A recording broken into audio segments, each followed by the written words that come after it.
Now our series of new Shakespeare productions continues with Antony and Cleopatra, starring Frances Barber as Cleopatra and David Harewood as Antony.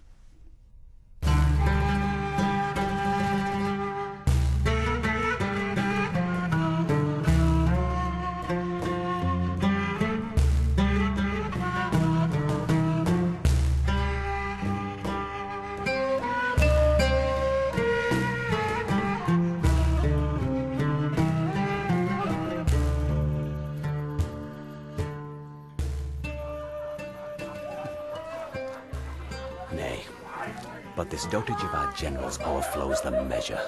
Those his goodly eyes that o'er the files and musters of the war have glowed like plated Mars, now bend, now turn the office and devotion of their view upon a tawny front. His captain's heart, which in the scuffles of great fights hath burst the buckles on his breast, reneges all temper, and is become the bellows and the fan to cool a gypsy's lust. Look where they come. Take but good note, and you shall see in him the triple pillar of the world transformed into a strumpet's fool. Behold and see. If it be love indeed, tell me how much. There's beggary in the love that can be reckoned. I'll set a bourne how far to be beloved. Then must thou needs find out new heaven, new earth. News, my good lord, from Rome. Awaits me the sum. Nay, hear them, Antony. Fulvia, perchance, is angry. Or who knows if the scarce-bearded Caesar have not sent his powerful mandate to you. Do this or this, take in that kingdom and enfranchise that, performed, or else we damn thee. How, my love? Perchance? Nay, and most like. You must not stay here longer. Your dismission has come from Caesar, therefore hear it, Antony. Where's Fulvia's process? Caesar's, I would say. Both. Call in the messengers. As I am Egypt's queen, thou blushest, Antony, and that blood of thine is Caesar's omitra. Else so thy cheek pays shame when shrill-tongued Fulvia scolds. The messengers! Let Rome and Tiber melt, and the wide arch of the ranged empire fall. Here is my space. Kingdoms are clay. Our dungy earth alike feeds beast as man. The nobleness of life is to do thus. When such a mutual pair, and such a twain can do it, in which I bind on pain of punishment the world to weet, we stand up peerless. Excellent falsehood. Why did he marry Fulvia and not love her? I'll seem the fool I am not. Antony will be himself. But stirred by Cleopatra. Now for the love of love and her soft hours, let's not confound the time with conference harsh. There's not a minute of our lives should stretch without some pleasure now. What sport tonight? Hear the ambassadors. Fie, wrangling queen, whom everything becomes, to chide, to laugh, to weep. How every passion fully strives to make itself in thee fair and admired. No messenger but thine, and all alone tonight we'll wander through the streets and note the qualities of people. Come, my queen. Last night you did desire it. Speak not to us. Is Caesar with Antonius prized so slight? Sir, sometimes when he is not Antony, he comes too short of that great property which still should go with Antony. I am full sorry that he approves the common liar who thus speaks of him at Rome, but I will hope of better deeds tomorrow. Rest you happy.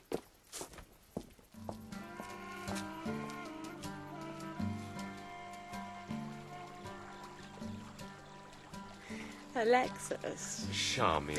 Lord Alexis. Sweet Alexis. Most anything Alexis. Almost most absolute Alexis. Where's the soothsayer that you praise so to the Queen?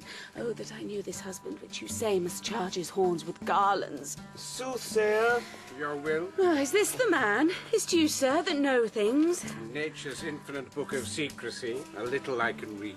Show him your hand. Bring in the banquet quickly. Wine enough. Cleopatra's health to drink. Good sir, give me good fortune. I make not, but foresee. Oh, pray then foresee me one. You shall be yet far fairer than you are. He means in flesh. No, you shall paint when you are old. Oh, wrinkles forbid. Vex not his presence, be attentive. Hush. You shall be more beloving than beloved. Well, I'd rather heat my liver with drinking. They hear him. Good now, some excellent fortune. Let me be married to 3 kings in a forenoon and widow them all. Let me have a child at 50 to whom Herod of Jewry may do homage, and bind me to marry me with Octavius Caesar, and companion me with my mistress. You shall outlive the lady whom you serve. Oh, excellent. I love long life better than figs. You have seen and proved a fairer form of fortune than that which is to approach. Then belike my children shall have no names. Prithee, how many boys and wenches must I have? If every of your wishes had a womb, and fertile every wish 1,000,000. Out, fool! I forgive thee for a witch. You think none but your sheets are privy to your wishes. Nay, come, tell Iris hers. We'll know all our fortunes. Mine, and most of our fortunes tonight, shall be drunk to bed. There's a palm presages chastity, if nothing else. E'en as the overflowing Nilus presageth famine. Go, you wild bedfellow, you cannot soothsay. Nay, if an oily palm be not a fruitful prognostication, I cannot scratch mine ear. Prithee, tell her but a worky day fortune. Your fortunes are alike. But how? But how? Give me particulars. I have said. Am I not an inch of fortune better than she? Well, if you were but an inch of fortune better than I, where would you choose it? Not in my husband's nose. Worse thoughts heavens mend. Alexis, come, his fortune, his fortune. Oh, let him marry a woman that cannot go, sweet Isis, I beseech thee, and let her die too, and give him a worse, and let worse follow worse, till the worst of all follow him laughing to his grave, 50-fold a cuckold. Good Isis, hear me this prayer, though thou deny me a matter of more weight. Good Isis, I beseech thee. Amen, dear goddess. Hear that prayer of the people. For as it is a heartbreaking to see a handsome man loose-wived, so it is a deadly sorrow to behold a foul knave uncuckolded. Therefore, dear Isis, keep decorum and fortune him accordingly. Amen. Hush, here comes Antony. Not he, the Queen. Saw you, my lord? No, lady. Was he not here? No, madam. He was disposed to mirth, but on the sudden a Roman thought hath struck him. Enobarbus. Madam. Seek him and bring him hither. Where's Alexis? Here at your service, my lord approaches. We will not look upon him. Go with us. Sylvia, thy wife, first came into the field. Against my brother Lucius. Aye, but soon that war had end, and the times state made friends of them, jointing their force against Caesar, whose better issue in the war from Italy upon the first encounter drave them. Well, what worst? The nature of bad news infects the teller. Things that are past are done with me. 'Tis thus. Who tells me true, though in his tale lie death, I hear him as he flattered. Labienus, this is stiff news, hath with his Parthian force extended Asia. From Euphrates his conquering banner shook, from Syria to Lydia and to Ionia. Whilst... Antony, thou would say. Oh, my lord. Speak to me home. Mince not the general tongue. Name Cleopatra as she is called in Rome. Rail thou in Fulvius' phrase, and taunt my faults with such full license as both truth and malice have power to utter. Oh, then we bring forth weeds when our quick minds lie still, and our ills told us is as our earring. Fare thee well a while. At your noble pleasure. From Sicyon, how the news? Speak there. The man from Sicyon. Is there such a one? He stays upon your will. Let him appear. These strong Egyptian fetters I must break, or lose myself in dotage. What are you? Fulvia, thy wife, is dead. Where died she? In Sicyon. Her length of sickness, with what else more serious importeth thee to know, this bears. Forbear me. There's a great spirit gone. Thus did I desire it. What our contempt doth often hurl from us, we wish it ours again. The present pleasure, by revolution lowering, does become the opposite of itself. She's good, being gone. The hand could pluck her back that shoved her on. I must from this enchanting queen break off. 10,000 harms more than the ills I know my idleness doth hatch. Oh, now, Enobarbus! What's your pleasure, sir? I must with haste from hence. Why, then we kill all our women. We see how mortal an unkindness is to them. If they suffer our departure, death's the word. I must be gone. Under a compelling occasion, let women die. It were pity to cast them away for nothing, though between them and a great cause they should be esteemed nothing. Cleopatra, catching but the least noise of this, dies instantly. I've seen her die 20 times upon far poorer moment.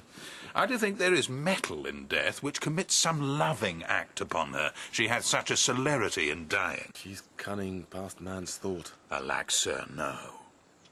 Her passions are made of nothing but the finest part of pure love. We cannot call her winds and waters, sighs and tears. They are greater storms and tempests than almanacs can report. This cannot be cunning in her. If it be, she makes a shower of rain as well as Jove. Would I had never seen her. Oh, sir, you had then left unseen a wonderful piece of work, which not to have been blessed withal would have discredited your travel. Fulvia is dead. Sir? Fulvia is dead. Fulvia? Dead.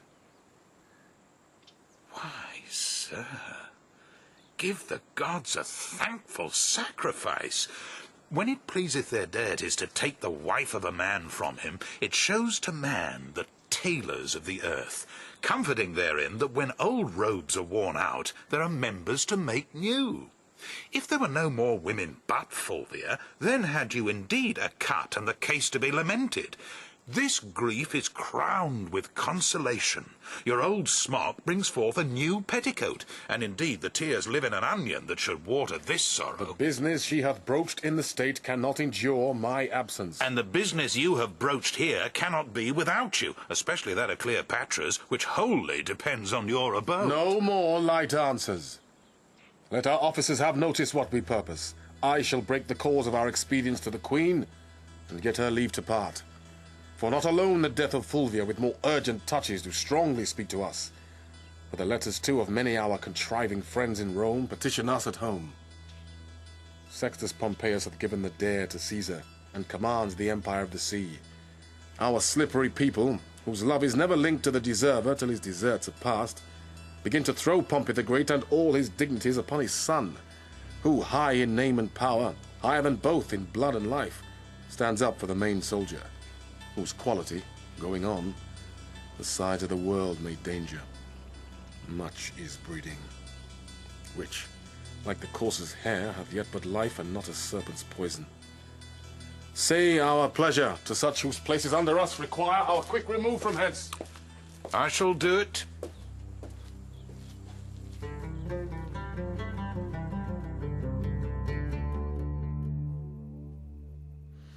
Where is he? I did not see him since. See where he is, who's with him, what he does. I did not send you. If you find him sad, say I am dancing. If in mirth, report that I'm sudden sick. Quick and return. Madam, methinks if you did love him dearly, you do not hold the method to enforce the like from him. What should I do? I do not. In each thing give him way, cross him in nothing. Thou teachest like a fool the way to lose him. Tempt him not so too far. I wish forbear. In time we hate that which we often fear. But here comes Antony. I am sick and sullen. Oh. I am sorry to give breathing to my purpose. Oh, help me away, dear Charmian, I shall fall. It cannot be thus long. The sights of nature will not sustain. Now, my dearest queen. Pray you, stand farther from me. What's the matter? I know by that same eye there's some good news. What? Says the married woman you may go? Would she had never given you leave to come. Let her not say, 'tis I that keep you here. I have no power upon you, hers you are. God's best known. Oh, never was the queen so mightily betrayed. Yet at the first I saw the treasons planted. Cleopatra. Why should I think you can be mine and true, though you in swearing shake the throned gods, who have been false to Fulvia? Riotous madness, to be entangled with those mouth-made vows which break themselves in swearing. Most sweet queen. Nay, pray you seek no colour for your going, but bid farewell and go. When you sued staying, then was the time for words. No going then. Eternity was in our lips and eyes, bliss in our brows bent. None our parts so poor, but was a race of heaven. They are so still, or thou, the greatest soldier of the world, art turned to the greatest liar. How now, lady? I would I had thy inches, thou shouldst know there were a heart in Egypt. Hear me, queen. The strong necessity of time commands our services a while, but my full heart remains in use with you. Our Italy shines o'er with civil swords. Sextus Pompeius makes his approaches to the port of Rome. The quality of two domestic powers breeds scrupulous faction. The hated, grown to strength, are newly grown to love. The condemned Pompey, rich in his father's honour, creeps apace into the hearts of such as have not thrived upon the present state, whose numbers threaten, and quietness, grown sick of rest, would purge by any desperate change. My more particular, and that which most with you should safe my going, is Fulvia's death. Though age from folly could not give me freedom, it does from childishness. Can Fulvia die? She's dead, my queen. Look here, and at thy sovereign leisure read the garboil she awaked. At the last, best, see when and where she died. Oh, most false love! Where be the sacred vials thou shouldst fill with sorrowful water? Now I see, in Fulvia's death her mine received shall be. I'll quarrel no more, but be prepared to know the purposes I bear, which are or cease as you shall give the advice. By the fire that quickens Nilus' slime, I go from hence thy soldier, servant, making peace or war as thou affects. Cut my lace, Charmian, come. Oh, but let it be. I am quickly ill and well, so Antony loves. My precious queen, forbear, and give true evidence to his love which stands an honourable trial. So Fulvia told me. I prithee, turn aside and weep for her, then bid adieu to me and say the tears belong to Egypt. Good now, play one scene of excellent dissembling and let it look like perfect honour. You'll heed my blood. No more? You can do better yet, but this is meekly. Now by my sword. And target still he mends, but this is not the best. Look, prithee, Charmian, how this Herculean Roman does become the carriage of his chaff. I'll leave you, lady. Courteous lord. One word. Sir, you and I must part. But that's not it. Sir, you and I have loved. But there's not it. That you know well. Something it is I would... My oblivion is a very Antony, and I am all forgotten. But, sir, forgive me, since my becomings kill me when they do not eye well to you. Your honour calls you hence. Therefore be deaf to my unpitied folly, and all the gods go with you. Upon your swords sit laurel victory, and smooth success be strewed before your feet. Let us go. Come. Our separation so abides and flies, that thou residing here goes yet with me, and I hence fleeting. Here remain with thee. Away!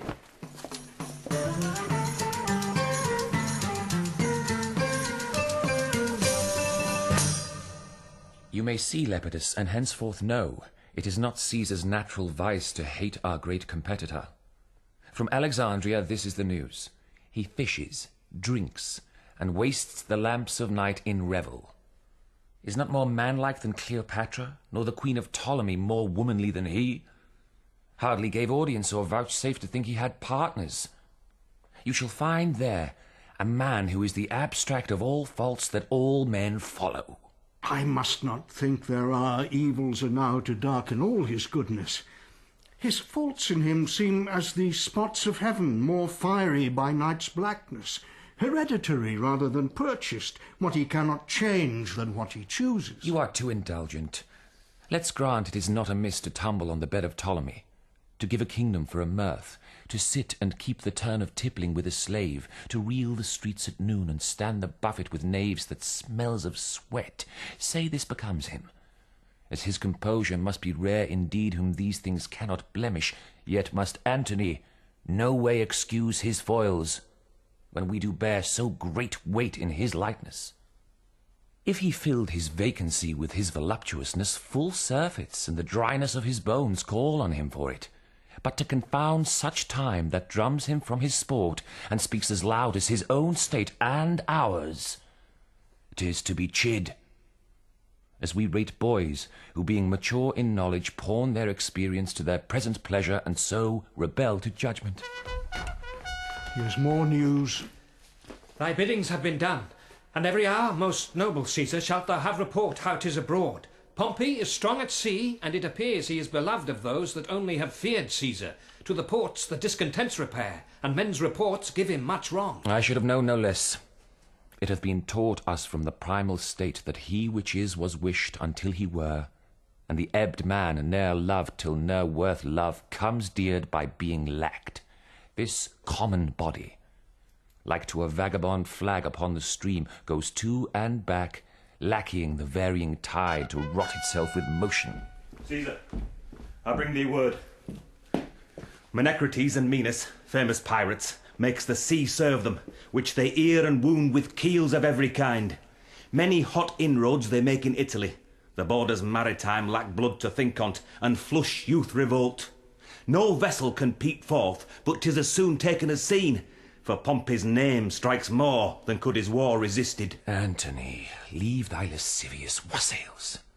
When thou once was beaten from Medina, where thou slewest Hircius and Pansa, consuls, at thy heel did famine follow, whom thou fought against, though daintily brought up, with patience more than savages could suffer. Thou didst drink the stale of horses, and the gilded puddle which beasts would cough at. Thy palate then did deign the roughest berry on the rudest hedge, yea, like the stag when snow the pasture sheets, the barks of trees thou browsed. On the Alps it is reported thou did eat strange flesh which some did die to look on, and all this, it wounds thine honour that I speak it now, was born so like a soldier that thy cheeks so much as lanked not. 'Tis pity of him. Let his shames quickly drive him to Rome. 'Tis time we twain did show ourselves i' the field, and to that end assemble we immediate council. Pompey thrives in our idleness. Tomorrow, Caesar, I shall be furnished to inform you rightly both what by sea and land I can be able to front this present time. Till which encounter it is my business too. Farewell. Farewell, my lord. What you shall know meantime of stirs abroad, I shall beseech you, sir, to let me be partaker. Doubt not, sir, I know it for my bond.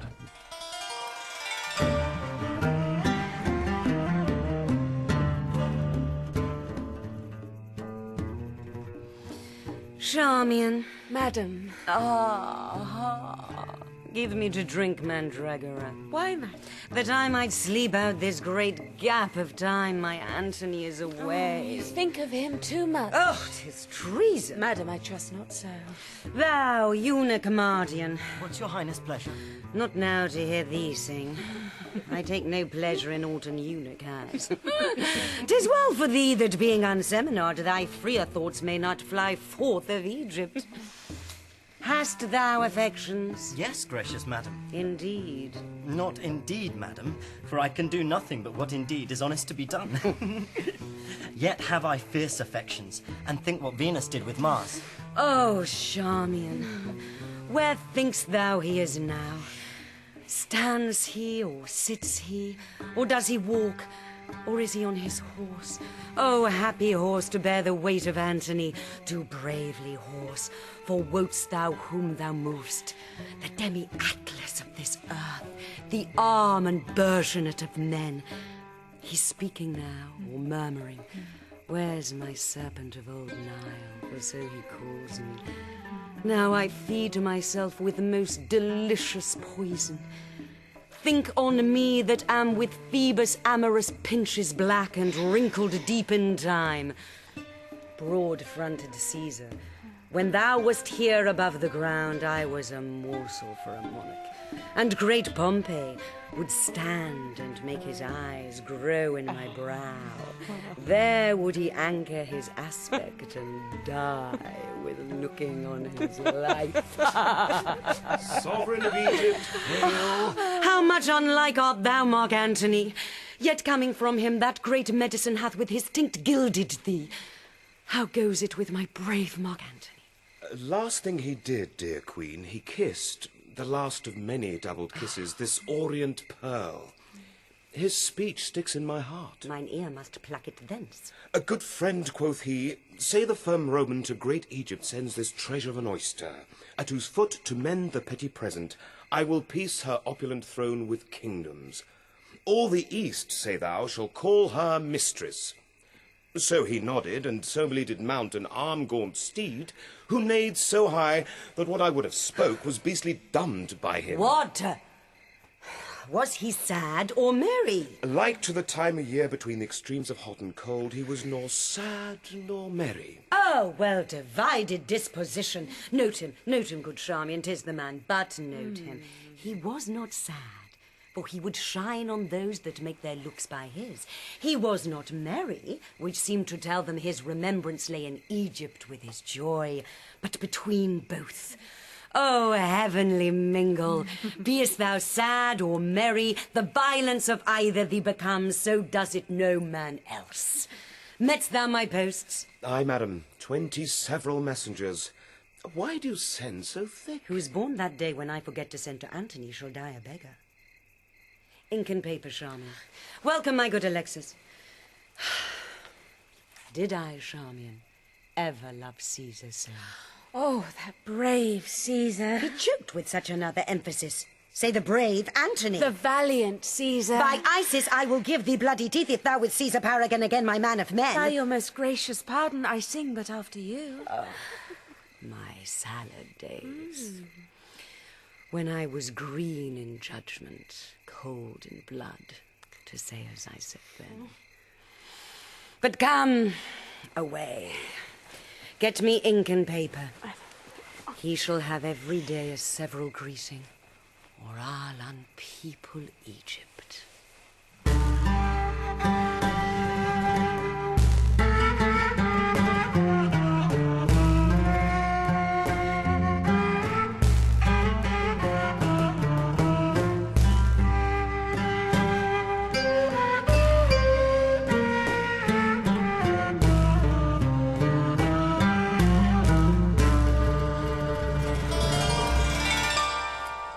If the great gods be just, they shall assist the deeds of justice men. Know, worthy Pompey, that what they do delay, they not deny. Whilst we are suitors to their throne, decay's the thing we sue for. I shall do well. The people love me, and the sea is mine. My powers are crescent, and my auguring hope says it will come to the full. Mark Antony in Egypt sits at dinner, and will make no wars without doors. Caesar gets money where he loses hearts. Lepidus flatters both, if both is flattered, but he neither loves, nor either cares for him. Caesar and Lepidus are in the field. A mighty strength they carry. Where have you this? 'Tis false. From Sylvia, sir. He dreams. I know they are in Rome together looking for Antony. But all the charms of love, salt Cleopatra, soften thy waned lip. Let witchcraft join with beauty, lust with both. Tie up the libertine in a field of feasts, keep his brain fuming. Epicurean cooks sharpen with cloyless sauce his appetite, that sleep and feeding may prorogue his honour, even till a lethe How now, Varius? This is most certain that I shall deliver. Mark Antony is every hour in Rome expected. Since he went from Egypt, 'tis a space for farther travel. I could have given less matter a better ear. Venus, I did not think this amorous servitor would have donned his helm for such a petty war. His soldiership is twice the other twain. But let us rear the higher our opinion, that our stirring can from the lap of Egypt's widow pluck the ne'er lust-wearied Antony. I cannot hope Caesar and Antony shall well agree together. His wife that's dead did trespasses to Caesar. His brother warred upon him, although I think not moved by Antony. I know not, Venus, how lesser enmities may give way to greater. Were it not that we stand up against them all, to a pregnant they should square between themselves, for they have entertained cause enough to draw their swords. But how the fear of us may cement their divisions and bind up the petty difference, we yet not know.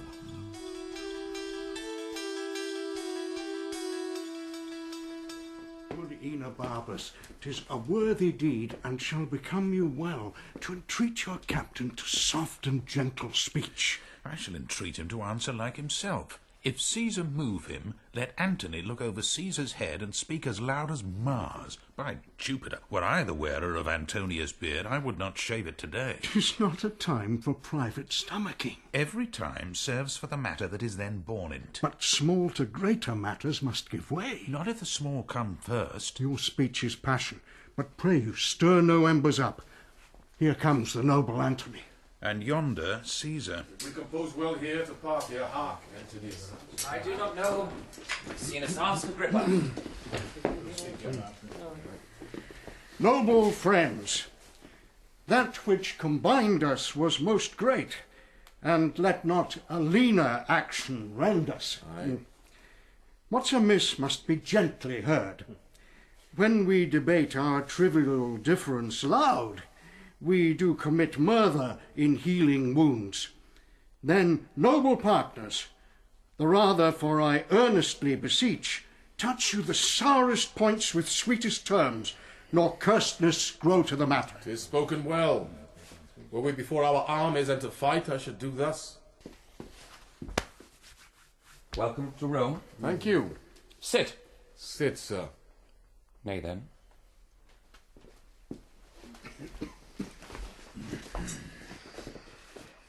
I learn you take things ill which are not so, or being concern you not. I must be laughed at, if, or for nothing or a little, I should say myself offended, and with you, chiefly of the world. More laughed at that I should once name you derogatorily, when to sound your name had not concerned me. My being in Egypt, Caesar, what was it to you? No more than my residing here at Rome might be to you in Egypt. Yet if you there did practice on my state, your being in Egypt might be my question. How intend you practised? You may be pleased to catch at mine intent by what did here befall me. Your wife and brother made wars upon me, and their contestation was theme for you. You were the word of war. You do mistake your business. My brother never did urge me in his act. I did inquire it, and have my learning from some true reports that drew their swords with you. Did he not rather discredit my authority with yours, and make the wars alike against my stomach, having alike your cause? Of this my letters before did satisfy you. If you'll patch a quarrel, as matter whole you have to make it with, it must not be with this. You praise yourself by laying defects of judgment to me, but you patched up your excuses. Not so, not so. I know you could not lack, I'm certain on't. Very necessity of this thought, that I, your partner in the cause gainst which he fought, could not with graceful eyes attend those wars which fronted mine own peace.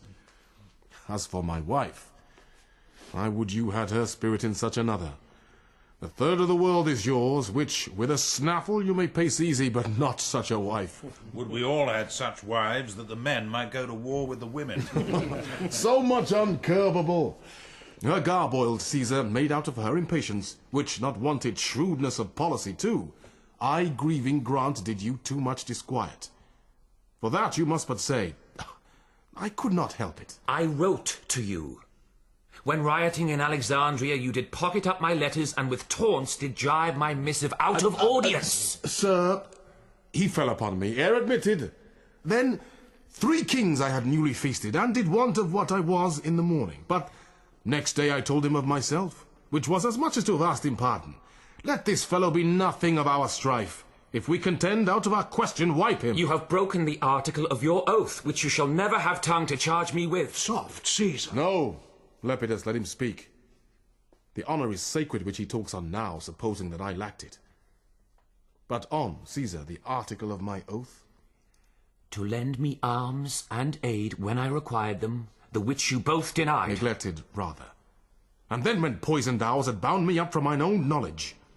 As nearly as I may, I'll play the penitent to you. But mine honesty shall not make poor my greatness, nor my power work without it. Truth is, that Fulvia, to have me out of Egypt, made wars here, for which myself, the ignorant motive, do so far ask pardon as befits mine honour to stoop in such a case. 'Tis noble spoken. If it might please you, to enforce no further the griefs between ye, To forget them quite were to remember that the present need speaks to atone you. Worthily spoken, Maecenas. Or if you borrow one another's love for the instant, you may, when you hear no more words of Pompey, return it again. You shall have time to wrangle him when you have nothing else to do. I want a soldier only speak no more. That truth should be silent, I had almost forgot. You wrong this presence, therefore speak no more. Go to, then, your considerate stone. I do not much dislike the matter, but the manner of his speech. For it cannot be we shall remain in friendship, our conditions so differing in their acts. Yet if I knew what hoop should hold us staunch from edge to edge of the world, I would pursue it. Give me leave, Caesar.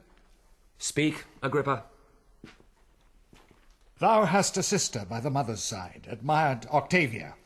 Great Mark Antony is now a widower. Say not so, Agrippa. If Cleopatra heard you, your reproof were well deserved of rashness. I am not married, Caesar. Let me hear Agrippa further speak. To hold you in perpetual amity, to make you brothers, and to knit your hearts with an unslipping knot, take Antony Octavia to his wife, whose beauty claims no worse a husband than the best of men, whose virtue and whose general graces speak that which none else can utter. By this marriage, all little jealousies which now seem great, and all great fears which now import their dangers, would then be nothing. Truths would be tales, where now half tales be truths. Her love to both would each to other, and all loves to both draw after her. Pardon what I have spoke, for 'tis a studied, not a present thought, by duty ruminated. Will Caesar speak? Not till he hears how Antony is touched with what is spoke already. What power is in Agrippa? If I would say, Agrippa, be it so, to make this good? The power of Caesar and his power unto Octavia. May I never, to this good purpose that so fairly shows, dream of impediment. Let me have thy hand, further this act of grace, and from this hour the hearts of brothers govern in our loves and sway our great designs. There's my hand. A sister I bequeath you, whom no brother did ever love so dearly. Let her live to join our kingdoms and our hearts, and never fly off our loves again. Happily, amen. Amen. I did not think to draw my sword against Pompey, for he hath laid strange courtesies and great of late upon me. I must thank him only, lest my remembrance suffer ill report. At heel of that, defy him. Time calls upon us. Of us must Pompey presently be sought, or else he seeks out us. Where lies he? About the Mount Mycena. What is his strength? By land, great and increasing, but by sea, he's an absolute master. So is the fame. Would we had spoke together. Haste before it, yet ere we put ourselves in arms, dispatch we the business we have talked of. With most gladness, and to invite you to my sister's view, with a straight I'll lead you. Let us, Lepidus, not lack your company. Noble Antony, not sickness should detain me. Welcome from Egypt, sir. Half the heart of Caesar, worthy Maecenas. My honourable friend Agrippa. Good Enobarbus. We have cause to be glad that matters are so well digested. You stayed well by it in Egypt. Aye, sir, we did sleep day out of countenance, and made the night light with drinking. 8 wild boars roasted whole at a breakfast, and but 12 persons there. Is this true? This was but as a fly by an eagle. We had much more monstrous matter of feast, which worthily deserved noting. She's a most triumphant lady, if report be square to her. When she first met Mark Antony, she pursed up his heart upon the river of Cydnus. There she appeared indeed, or my reporter devised well for her. I will tell you.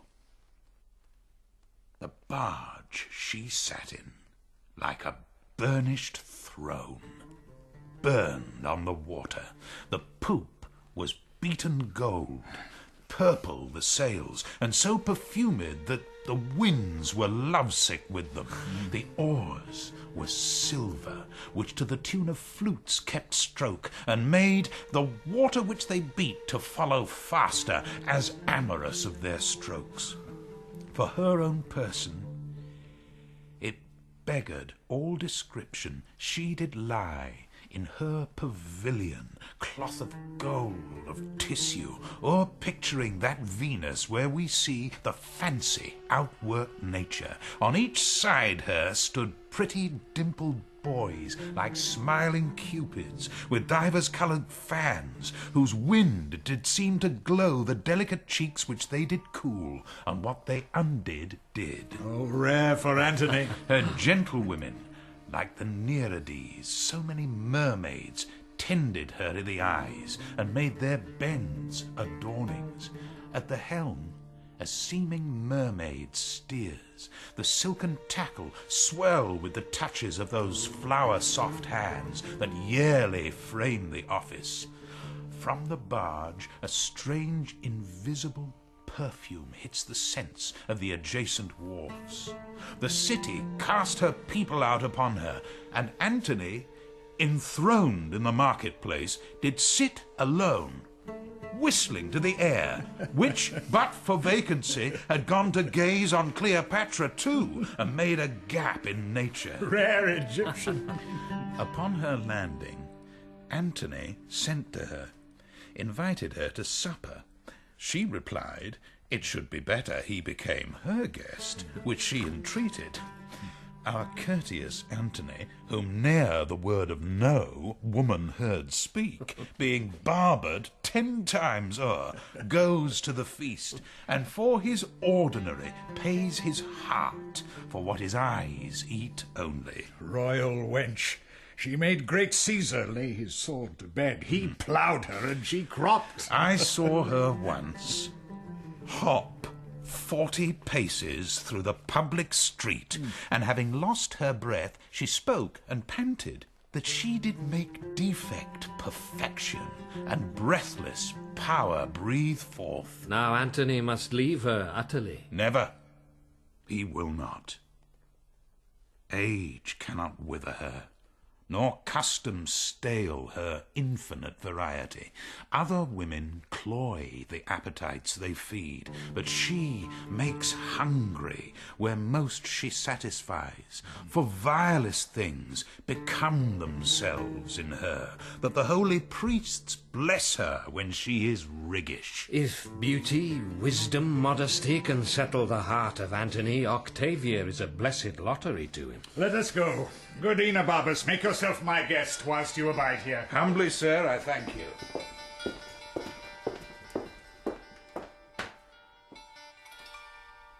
The world and my great office will sometimes divide me from your bosom. All which time, before the gods, my knee shall bow my prayers to them for you. Good night. Sir.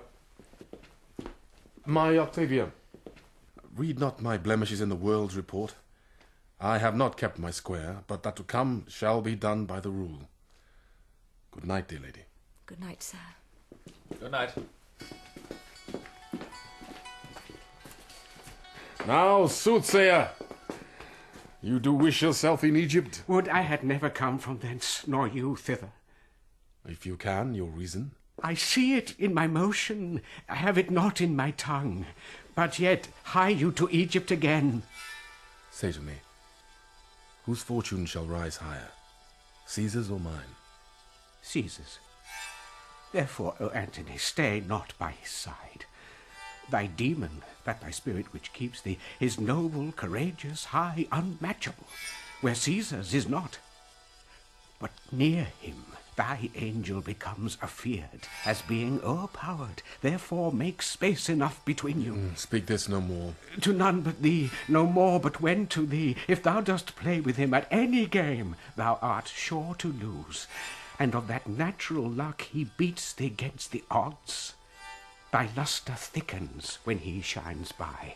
I say again, thy spirit is all afraid to govern thee near him, but he away 'tis noble. Get thee gone. Say to Ventidius I would speak with him. He shall depart here. Be it art or hap, he hath spoken true. The very dice obey him, and in our sports my better cunning faints under his chance. I will to Egypt, and though I make this marriage for my peace, in the east my pleasure lies. Now come, Ventidius. You must to Parthia. Your commission's ready. Follow me and receive it. Sir. Trouble yourselves no further. Pray you, hasten your generals after. Sir Mark Antony will e'en but kiss Octavia, and we'll follow. Till I shall see you in your soldier's dress, which will become you both. Farewell. We shall, as I conceive the journey, be at the mount before you, Lepidus. Your way is shorter. My purposes do draw me much about. You'll win 2 days upon me. Sir, good success. Farewell.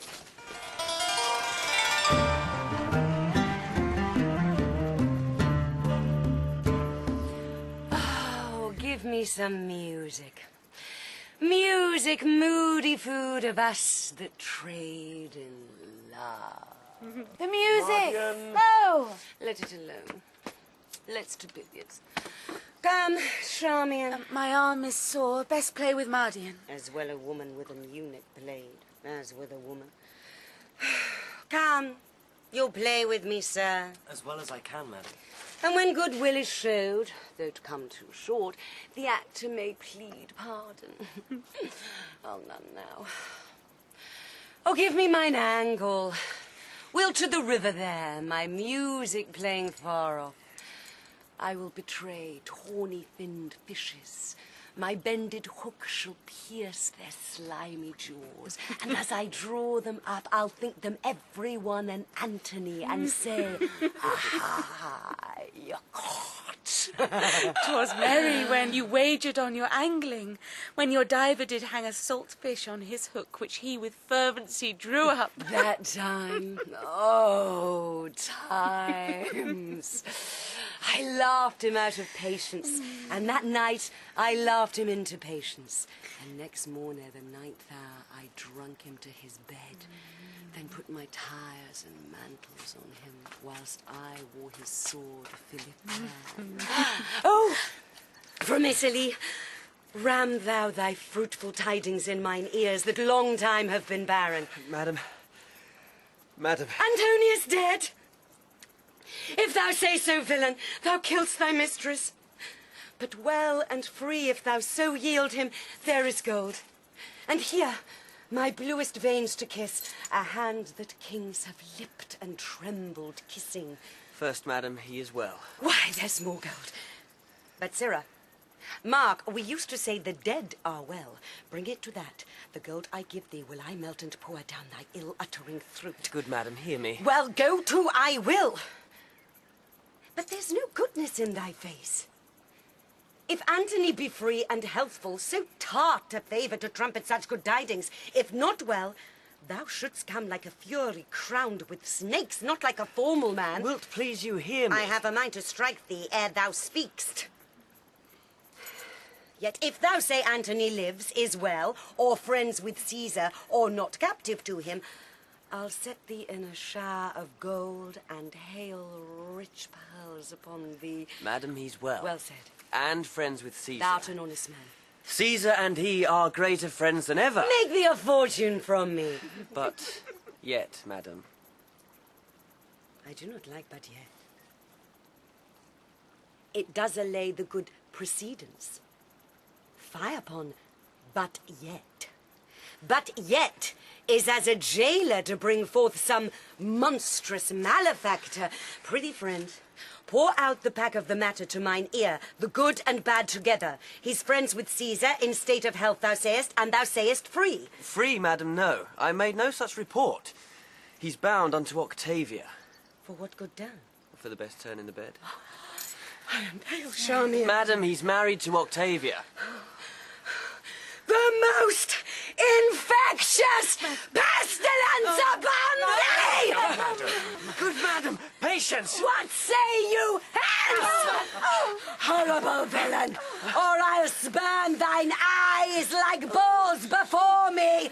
I'll unhair thy head. Thou shalt be whipped with wire and stewed in brine, smothering, lingering pickle! Gracious madam, I that do bring the news made not the match. It is not so.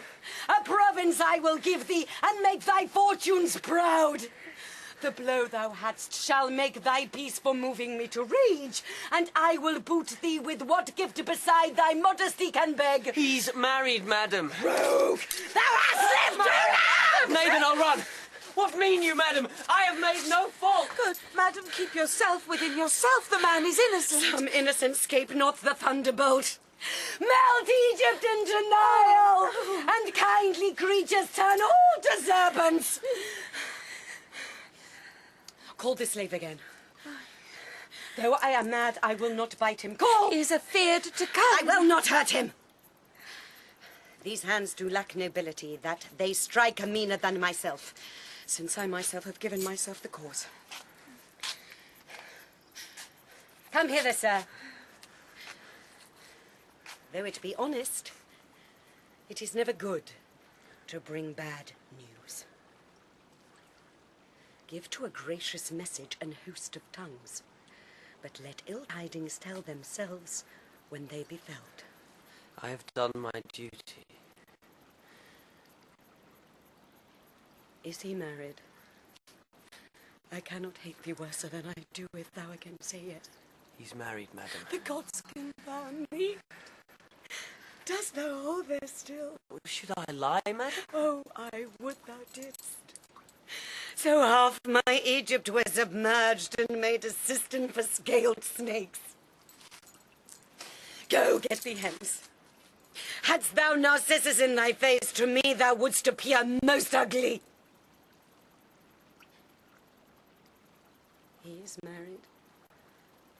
I crave your highness pardon.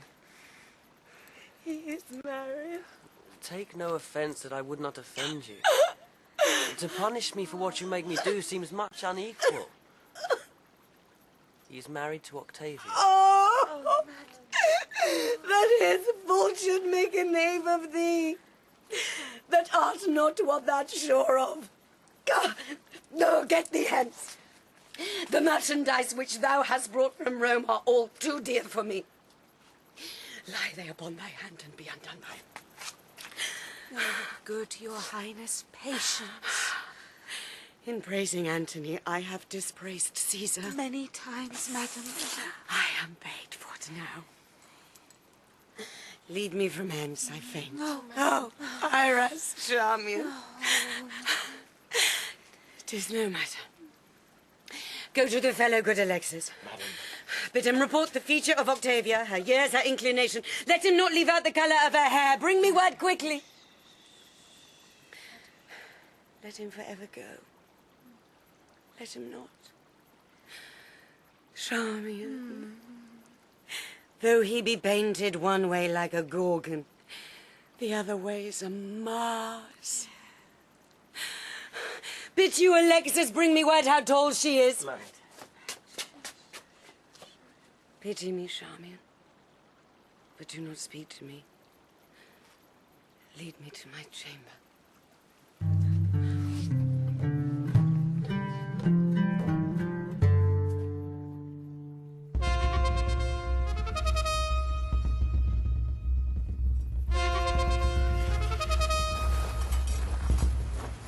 Your hostages I have, so have you mine, and we shall talk before we fight. Most meet that we first come to words, and therefore have we our written purposes before us sent, which if thou hast considered, let us know if 'twill tie up thy discontented sword, and carry back to Sicily much tall youth that else must perish here.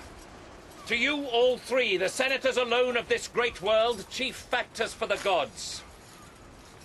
I do not know wherefore my father should revenge us want, having a son and friends, since Julius Caesar, who at Philippi the good Brutus ghosted, there saw you labouring for him. What was that moved pale Cassius to conspire? And what made all honoured honest Roman Brutus, with the armed rest courtiers of beauteous freedom, to drench the capital, but that they would have one man, but a man? And that is it hath made me rig my navy, at whose burthen the angered ocean foams, with which I meant to scourge the ingratitude that this spiteful Rome cast on my noble father. Take your time. Thou canst not fear us, Pompey, with thy sails. We'll speak with thee at sea. At land thou knowst how much we do account thee. At land, indeed, thou dost account me of my father's house. But since the cuckoo builds not for himself, remainance as thou mayst. Be pleased to tell us, for this is from the present, how you take the offers we have sent you. There's the point. Which do not be entreated to, but weigh what is worth embraced. And what may follow to try a larger fortune. You have made me offer of Sicily, Sardinia, and I must rid all the sea of pirates. Aye. Then, to send measures of wheat to Rome. This agreed upon, to part with unhacked edges and bear back our targs undinted. That's our offer. That's it, Pompey. No, then. I came before you here, a man prepared to take this offer. But Mark Antony put me to some impatience. Though I lose the praise of it by telling, you must know, when Caesar and your brother were at blows, your mother came to Sicily and did find her welcome friendly. I have heard it, Pompey, and am well studied for a liberal thanks, which I do owe you. Let me have your hand. I did not think, sir, to have met you here. The beds in the east are soft, and thanks to you, that called me timelier than my purpose hither, for I have gained by it. Since I saw you last, there is a change upon you. Well, I know not what Count's harsh fortune casts upon my face, but in my bosom shall she never come to make my heart her vassal. Well met here. I hope so, Lepidus. Yes. Thus we are agreed.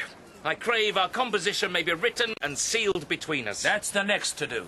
We'll feast each other ere we part. And let's draw lots and shall begin. That will I, Pompey. No, Antony, take the lot. But first or last, your fine Egyptian cookery shall have the fame. I have heard that Julius Caesar grew fat with feasting there. You have heard much. I have fair meanings, sir. And fair words to them. And so much have I heard. And I have heard Apollodorus carried... No more of that, he did so. What, I pray you? A certain queen to Caesar in a mattress. I know thee now. How farest thou, soldier? Well, and well I'm like to do, for I perceive 4 feasts are toward. Let me shake thy hand. I never hated thee. I have seen thee fight when I have envied thy behaviour. Sir, I never loved you much.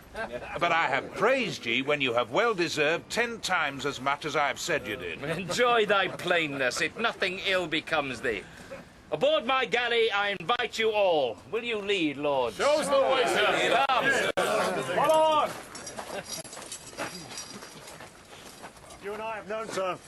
At sea, I think. We have, sir. You have done well by water. And you by land. I will praise any man that will praise me, though it cannot be denied what I have done by land. Nor what I have done by water. Yes, something you can deny for your own safety. You have been a great thief by sea. And you by land. Well, there I deny my land service. But give me your hand, Venus. We came hither to fight with you. For my part, I am sorry it is turned to a drinking. Pompey doth this day laugh away his fortune. If he do, sure he cannot weep it back again. You have said, sir. We look not for Mark Antony here. Pray you, is he married to Cleopatra? Caesar's sister is called Octavia. True, sir. She was the wife of Caius Marcellus. But she is now the wife of Marcus Antonius. Pray ye, sir? 'Tis true. But you shall find the band that seems to tie their friendship together will be the very strangler of their amity. Octavia is of a holy, cold, and still conversation. Who would not have his wife so? Not he that himself is not so, which is Mark Antony. He will to his Egyptian dish again. Then shall the sighs of Octavia blow the fire up in Caesar, and, as I said before, that which is the strength of their amity shall prove the immediate author of their variance. Antony will use his affection where it is. He married but his occasion here. And thus it may be. Come, sir, will you aboard? I have a health for you. I shall take it, sir. We've used our throats in Egypt. Come this way.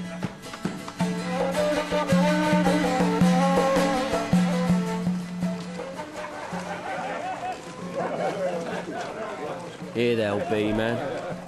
Some of their plants are ill-rooted already. The least wind in the world will blow them down. Lepidus is high-coloured. They have made him drink alms drink. As they pinch one another by the disposition, he cries out no more, reconciles them to his entreaty and himself to the drink. To be called into a huge sphere and not to be seen to move in are the holes where eyes should be, which pitifully disaster the cheeks. Thus do they, sir. They take the floor of the Nile, by certain scales in the pyramid, They know. By the height, lowness of the mean, if dearth or poison follow. The higher Nilus swells, the more it promises. As it ebbs, the seedsman upon the slime and ooze scatters his grain, and shortly comes to harvest. You have strange serpents there. Aye, Lepidus. Your serpent of Egypt is bred now of your mud, by the operation of your son. So is your crocodile. They are so. Sit and some wine. A health to Lepidus! I am not as well as I should be, but I'll ne'er out. Not till you have slept. I fear me you'll be in till then. Certainly. I have heard that Ptolemy's pyramids are very goodly things. Without contradiction, I have heard that. Pompey, a word. Saying, my dear, what is't? Forsake thy seat, I do beseech thee, Captain, and hear me speak a word. Forbear me till anon. This wine for Lepidus! What manner of thing is your crocodile? It is shaped, sir, like itself, and it is as broad as it has breadth. It is just so high as it is, and it moves with its own organs. It lives by that which nourisheth it, and the elements once out of it, it transmigrates. What colour is it of? Of its own colour, too. 'Tis a strange serpent. 'Tis so, and the tears of it are wet. Will this description satisfy him? With the help that Pompey gives him, else he is a very epicure. Sir! Go hang, sir, hang! Tell me of that, away! Do as I bid you. Where's this cup I called for? If for the sake of merit thou wilt hear me, rise from thy stool. I think thou'rt mad. The matter. I have ever held my cap off to thy fortunes. Thou hast served me with much faith. What else to say? Be jolly, lords! These quicksands, Lepidus, keep off them, for youth's sake. Wilt thou be lord of all the world? What sayest thou? Wilt thou be lord of the whole world? That's twice. How should that be? But entertain it. And though thou think me poor, I am the man will give thee all the world. Hast thou drunk well? No, Pompey. I have kept me from the cup. Thou art, if thou dares be, the earthly Jove. Whate'er the ocean pales or the sky eclipse is thine, if thou wilt have. Show me which way. These three world sharers, these competitors, are in thy vessel. Let me cut the cable, and when we are put off, fall to their throats. All there is thine. This thou shouldst have done and not have spoken on't. In me 'tis villainy, in thee 'tad been good service. Thou must know 'tis not my profit that does lead mine honour it. Repent that ere thy tongue hath so betrayed thine act. Being done unknown, I should have found it afterwards well done. But must condemn it now. Desist, and drink! For this I'll never follow thy poor fortunes more. Who seeks and will not take, when once 'tis offered, shall never find it more. This health to Lepidus! Bear him ashore. I'll put it for him, Pompey. Come, Lepidus! As to thee, mean ass. Enobarbus, welcome. Fill till the cup be hid! There's a strong fellow, mean ass. Why? Bears the third part of the world, man. Seest not? The third part, then, is drunk. Would it all were that it might go on wheels. Drink thou, increase the reels. Come. This is not yet an Alexandrian feast. It ripens toward it. Strike the vessels whole. Here's to Caesar. I could well forbid. It's monstrous labour when I wash my brain and it grow fouler. Be a child of the time. Possess it, I'll make answer. But I had rather fast from all 4 days than drink so much in one. Ah, my brave emperor. Shall we dance now, the Egyptian bacchanals, and celebrate our... Let's hat, good soldier! Come, let's take hands, till that the conquering wine hath steeped our sense in soft and delicate leading. flattery to our ears with the loud music. The while, I'll place you. Then the boy shall sing. The holding every man shall beat as loud as his strong sides can volley. Come, sir. Hold hands. Hold hands. Hold hands. Come thou monarch of the vine, lumpy Bacchus with pink eye, in thy fats our cares we drown, with thy grapes our heads we crown. Help us till the world go round, help us till the world go round. Come on, sir! Come thou monarch of the vine, lumpy Bacchus with pink eye, in thy fats our cares we drown, with thy grapes our heads we crown.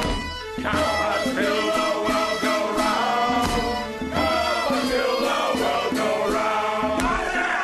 The monarch of the vine, lumpy Bacchus with pink eye, in the fats our cares we drown, with thy grapes our heads we crown. Help us till the world go round, help us till the world go round. What, you more? Pompey, good night.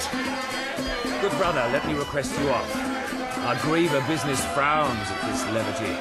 Gentle lords, let's part. You see we have burnt our cheeks. Strong Enobarbus is weaker than the wine, and mine own tongue splits what it speaks. The wild disguise hath almost anticked us all. What needs more words? Good night. Good Antony. I'll try you on the shore. And shall, sir. Gives your hand. Oh, Antony, you have my father's house. But what? We are friends? Come down into the boat. Take heed you fall not. Mean ass, I'll not on shore. No, to my cabin. These drums, these trumpets, flutes. What? Let Neptune here we bid a loud farewell to these great fellows. Sound to me hanged. Sound out! Oh, Caesar, there's my cap! Oh, noble captain. Come.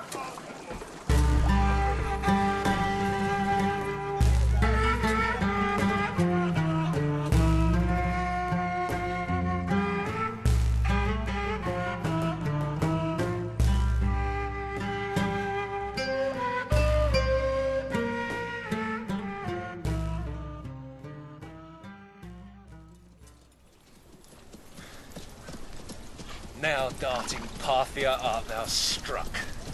And now, pleased fortune does of Marcus Crassus' death make me revenger. Bear the king's son's body before our army.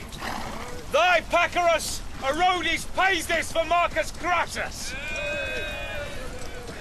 Noble Ventidius, whilst yet with Parthian blood thy sword is warm, the fugitive Parthians follow. Spur through Medea, Mesopotamia, and the shelters whither the routed fly. So thy grand captain Antony shall set thee on triumphant chariots and put garlands on thy head. Oh, Silius, Silius, I've done enough. A lower place, note well, may make too great an act. But learn this, Silius. Better to leave undone than by our deed acquire too high a fame when him we serves away. Caesar and Antony have ever one more in their officer than person. Sosius, one of my place in Syria, his lieutenant, for quick accumulation of renown which he achieved by the minute, lost his favour. Who does in the wars more than his captain can, becomes his captain's captain. And ambition, the soldier's virtue, rather makes choice of loss than gain which darkens him. I could do more to do Antonius good, but 'twould offend him, and in his offence should my performance perish. Thou art right to Antony. I'll humbly signify what in his name that magical word of war we have effected. How with his banners and his well-paid ranks, the ne'er yet beaten horse of Parthia we have jaded out of the field. Where is he now? He purposeth to Athens. Whither, with what haste the weight we must convey with will permit, we shall appear before him. On there! Pass along!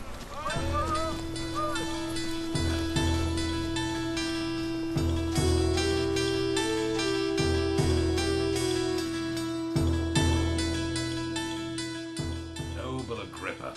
What, have the brothers parted? They have dispatched with Pompey. He is gone. The other three are sealing. Octavia weeps to part from Rome. Caesar is sad, and Lepidus, since Pompey's feast, as Mina says, is troubled with the green sickness. 'Tis a noble Lepidus. A very fine one. Oh, how he loves Caesar. Nay, but how dearly he adores Mark Antony. Caesar, why, he's the Jupiter of men. What's Antony? The god of Jupiter. Spake you of Caesar? How, the nonpareil. Oh, Antony, oh, thou Arabian bird. Would you praise Caesar, say Caesar. Go no further. Indeed, he plied them both with excellent praises. But he loves Caesar best, yet he loves Antony, who, hearts, tongues, figures, scribes, bards, poets, cannot think, speak, cast, write, sing, number. Who is love to Antony? But as for Caesar, kneel down and wonder. Both he loves. They are his shards, and he their beetle, so. Look where they come. No further, sir. You take from me a great part of myself. Use me well in't. Sister, prove such a wife as my thoughts make thee, and as my farthest band shall pass on thy approof. Most noble Antony, let not the piece of virtue which is set betwixt us as the cement of our love to keep it builded be the ram to batter the fortress of it. For better might we have loved without this mean, if on both parts this be not cherished. Make me not offended in your distrust. I have said... You shall not find, though you be therein curious, the least cause for what you seem to fear. So, the gods keep you, and make the hearts of Romans serve your ends. We will here part. Farewell, my dearest sister, fare thee well. The elements be kind to thee, and make thy spirits all of comfort. Fare thee well. My noble brother. The April's in her eyes. It is love's spring, and these the showers that bring it on. Be cheerful. Sir, look well to my husband's house, and... What, Octavia? I'll tell you in your ear. Her tongue will not obey her heart, nor can her heart inform her tongue. A swan's down feather that stands upon the swell at the full of tide, and neither way inclines. Will Caesar weep? He has a cloud in's face. He were the worse for that were he a horse, so is he being a man. Why, Enobarbus? When Antony found Julius Caesar dead, he cried almost a roaring, and he wept when at Philippi he found Brutus slain. That year, indeed, he was troubled with a rheum. What willingly he did confound, he wailed, believe it, till I wept too. No, sweet Octavia, you shall hear from me still. The time shall not outgo my thinking on you. Come, sir, come. I'll wrestle with you in my strength of love. Look here, I have you. Thus, I let you go, and give you to the gods. Adieu, be happy. Let all the number of the stars give light to thy fair way. Farewell, farewell. Fare thee well.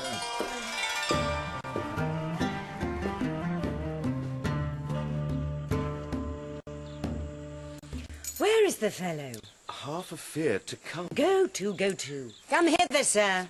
Good Majesty, Herod's jury dare not look upon you, but when you are well pleased. That Herod's head I'll have.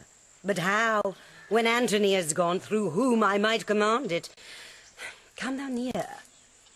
Most gracious Majesty. Didst thou behold Octavia? I, dread Queen. Where? Madam, in Rome.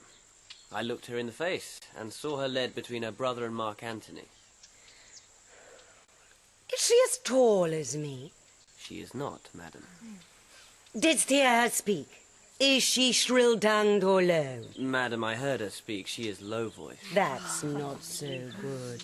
He cannot like her long. Like her? Oh, Isis, 'tis impossible. I think so, Charmian, dull of tongue and dwarfish. What majesty is in her gait? Remember, if e'er thou look'st on majesty. She creeps. Her motion and her station are as one. She shows a body rather than a life, a statue than a breather. Is this certain? Or I have no observance. 3 in Egypt cannot make better note. He's very knowing, I do perceive. There's nothing in her yet. The fellow has good judgment. Oh, excellent. Guess at her years, I prithee. Madam, She was a widow. Widow, charming hark. And I do think she's 30. Bear'st thou her face in mind? It's long or round? Round, even to faultiness. For the most part, too, they are foolish that are so. Her hair, what colour? Brown, madam, and her forehead as low as she would wish it. There's gold for thee. Thou must not take my former sharpness ill. I will employ thee back again. I find thee most fit for business. Go, make thee ready, our letters are prepared. A proper man. Indeed he is so. I repent me much that I so harried him. Why, methinks by him this creature's no such thing. Nothing, madam. The man hath seen some majesty and should know. Hath he seen majesty? I else defend in serving you so long. I have one thing more to ask him yet, good Charmian. But 'tis no matter. Thou shalt bring him to me where I will write. All may be well enough. I warrant you, madam.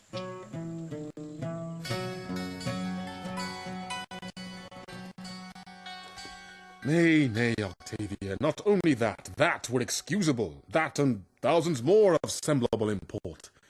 But he hath waged new wars against Pompey, made his will and read it to public ear, spoke scantly of me, when perforce he could not but pay me terms of honour. Cold and sickly he vented them, most narrow measure lent me. When the best hint was given him, he not took't, or did it from his teeth. Oh, my good lord, believe not all, or if you must believe, stomach not all. A more unhappy lady, if this division chance ne'er stood between, praying for both parts. The good gods will mock me presently when I shall pray, "Oh, bless my lord and husband," undo that prayer by crying out as loud, "Oh, bless my brother." Husband win, win brother. Praise and destroys the prayer. No midway twixt these extremes at all. Gentle Octavia, let your best love draw to that point which seeks best to preserve it. If I lose mine honour, I lose myself. Better I were not yours than yours so branchless. But, as you requested, yourself shall go betweens. The meantime, lady, I'll raise the preparation of a war shall stain your brother. Make your soonest haste, so your desires are yours. Thanks to my lord. The Jove of power makes me most weak, your reconciler. Wars twixt you twain would be as if the world should cleave, and that slain men should solder up the rift. When it appears to you where this begins, turn your displeasure that way, for our faults can never be so equal that your love can equally move with them. Provide your going, choose your own company, and command what cost your heart as mine to.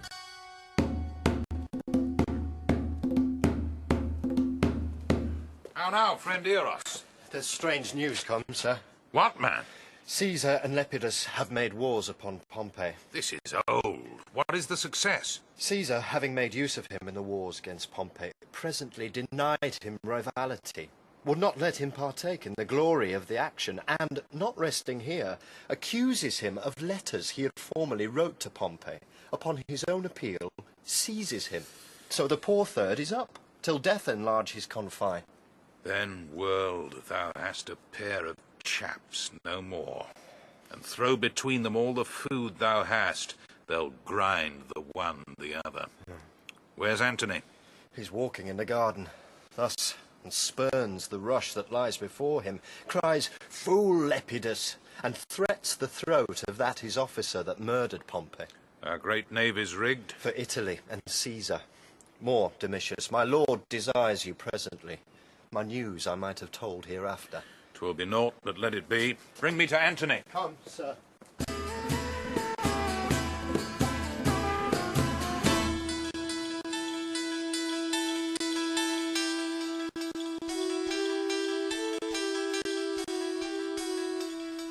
Contemning Rome, he has done all this and more in Alexandria. Here's the manner oft.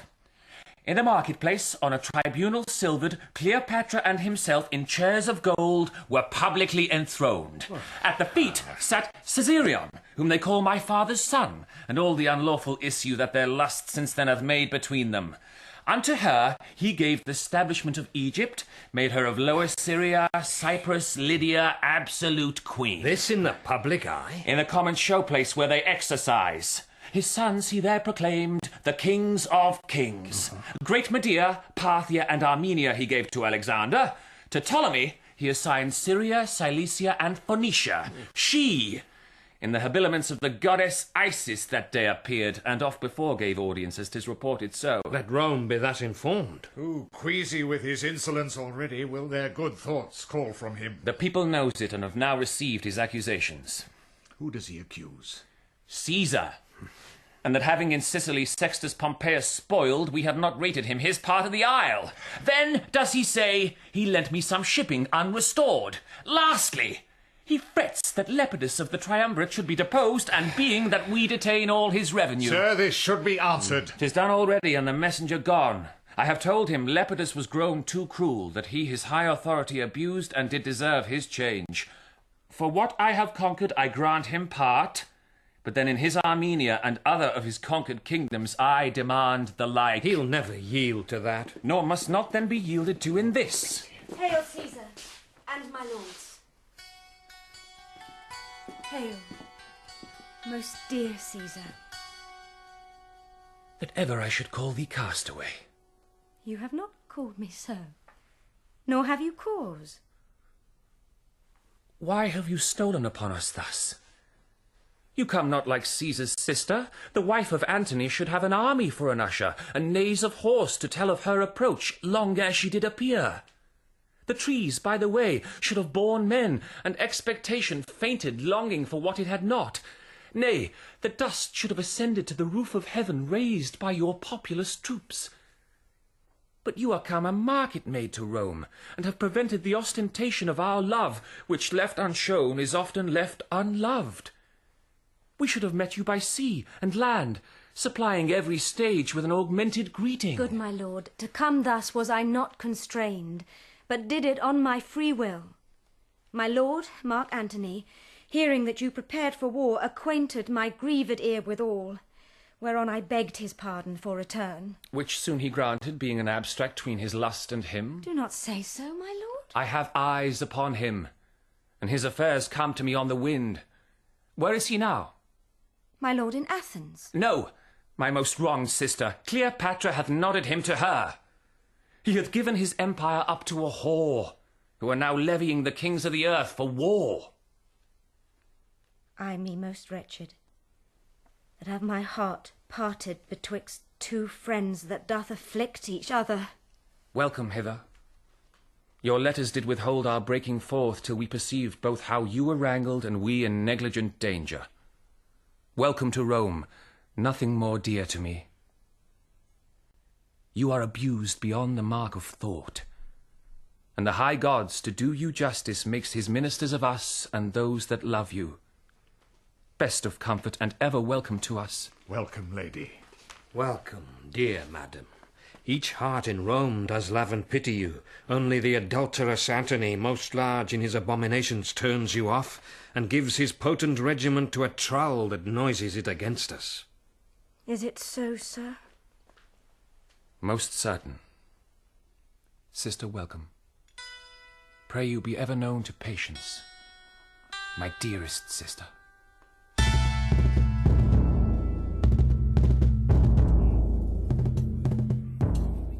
I will be even with thee, doubt it not. But why? Thou hast forspoke my being in these wars, and sayest it is not fit. Well, is it? If not denounced against us, why should not we be there in person? Your presence needs must puzzle Antony. Take from his heart, take from his brain, from time, what should not then be spared. He is already traduced for levity, and 'tis set in Rome that Photinus and Eunuch and your maids manage this war. Sink Rome, and their tongues rot that speak against us. A charge we bear i' the war, and as the president of my kingdom will appear there for a man. Speak not against it. I will not stay behind. Nay, I have done. Here comes the emperor. Is it not strange, Canidius, But from Tarentum and Brundisium he could so quickly cut the Ionian Sea and take in Torren. Have you not heard on it, sweet? Celerity is never more admired than by the negligent. A good rebuke, which might have well become the best of men to taunt at slackness. Canidius, we will fight with him by sea. By sea? What else? Why will my lord do so? For that he dares us to it. So hath my lord dared him to single fight. Aye, and to wage this battle at Pharsalia, where Caesar fought with Pompey. But these offers which serve not for his vantage he shakes off, and so should you. Your ships are not well manned. Your mariners are mulators, reapers, people engrossed by swift impress. In Caesar's fleet are those that often have 'gainst Pompey fought. Their ships are yare, yours heavy. No disgrace shall fall you for refusing him at sea, being prepared for land. By sea, by sea. Most worthy sir, you therein throw away the absolute soldiership you have by land, distract your army, which doth most consist of war-marked footmen, leave unexecuted your own renowned knowledge, quite forgo the way which promises assurance, and give up yourself merely to chance and hazard from firm security. I'll fight at sea. I have 60 sails, Caesar none better. Our overplus of shipping we will burn, and with the rest, full manned from the head of Actium, beat the approaching Caesar. But if we fail, we then can do it at land. Thy business? The news is true, my lord. He is descried. Caesar has taken Torren. Could he be there in person? It is impossible. Strange how his power should be. Canidius, our 19 legions thou shalt hold by land, and our 12,000 horse. Into our ship. Away, my Peate. How now, soldier? O noble emperor, do not fight by sea. Trust not to rotten planks. Do you misdoubt this sword and these my wounds? Let the Egyptians and the Phoenicians go a-ducking. We have used to conquer standing on the earth and fighting foot to foot. Well. Away! By Hercules, I think I am i' the right. Soldier thou art. But his whole action grows not in the power on't. So our leaders led, and we are women's men. You keep by land the legions and the horse hold, do you not? We keep hold by land. This speed of Caesar's carries beyond belief. While he was yet in Rome, his power went out in such distractions as beguiled all spies. Who's his lieutenant, hear you? They say one Taurus. Well, I know the man. The Emperor calls Canidius. With news the time's in labour, and throws forth each minute some.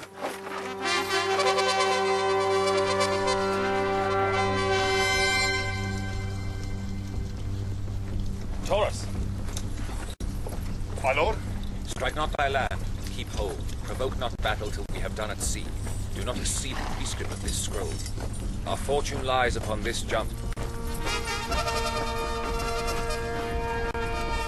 Set our squadrons on yon side of the hill, in eye of Caesar's battle, from which place we may the number of the ships behold, and so proceed accordingly. Sir.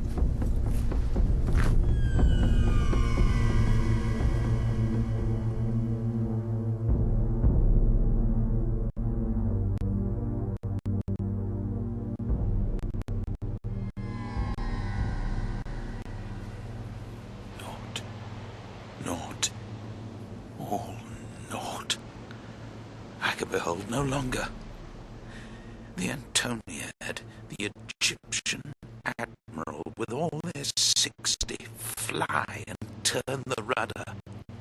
To see it, mine eyes are blasted. Gods and goddesses, the whole synod of them! What's thy passion? The great candle of the world is lost with very ignorance. We have kissed away kingdoms and provinces. How appears the fight? On our side, like the token pestilence where death is sure. Yon ribald-ridden hag of Egypt, whom leprosy o'ertake. In the midst of the fight, when vantage like a pair of twins appeared, both as the same, or rather ours the elder, the breeze upon her, like a cow in June, hoists sails and flies. That I beheld. Mine eyes did sicken at the sight, and could not endure a further view. She once being aloof to the noble ruin of her magic Antony, claps on his sea wing, and like a doting mallard, leaving the fight in hide, flies after her. I never saw an action of such shame. Experience, manhood, honour, ne'er before did violate so itself. Alack, alack. Our fortune on the sea is out of breath and sinks most lamentably. Had our general been what he knew himself, it had gone well. Oh, he has given example for our flight most grossly by his own. Aye, are you thereabouts? Why then, good night indeed. Toward Peloponnesus are they fled? 'Tis easy to it, and there I will attend what further comes. To Caesar will I render my legions and my horse. 6 kings already show me the way of yielding. I'll yet follow the wounded chance of Antony, though my reason sits in the wind against me.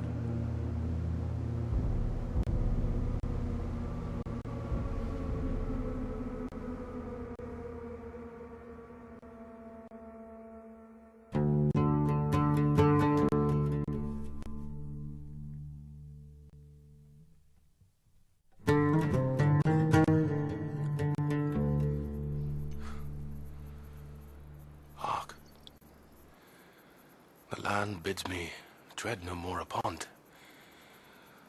It is a shame to bear me. Friends, come hither. I am so lated in the world that I have lost my way forever. I have a ship laden with gold. Take that, divide it, fly and make your peace with Caesar. Fly? Not we. I have fled myself, and have instructed cowards to run and show their shoulders. Friends, be gone. I have myself resolved upon a course which has no need of you. Be gone. My treasure's in the harbour. Take it. I follow that I blush to look upon. My very hairs do mutiny, for the white reprove the brown for rashness, and they them for fear and doting. Friends, be gone. You shall have letters from me to some friends that will sweep your way for you. Pray you, look not sad, nor make replies of loathness. Take the hint which my despair proclaims. Let them be left, which leaves itself. To the seaside, straightway. I will possess you of that ship and treasure. Leave me, I pray, a little. Pray you now, may do so, for indeed I have lost command. Therefore I pray you, I'll see you by and by. Nay, gently, madam, to him, comfort him. Most dear Queen. Why, what else? Let me sit down. Oh, Juno! See you here, sir.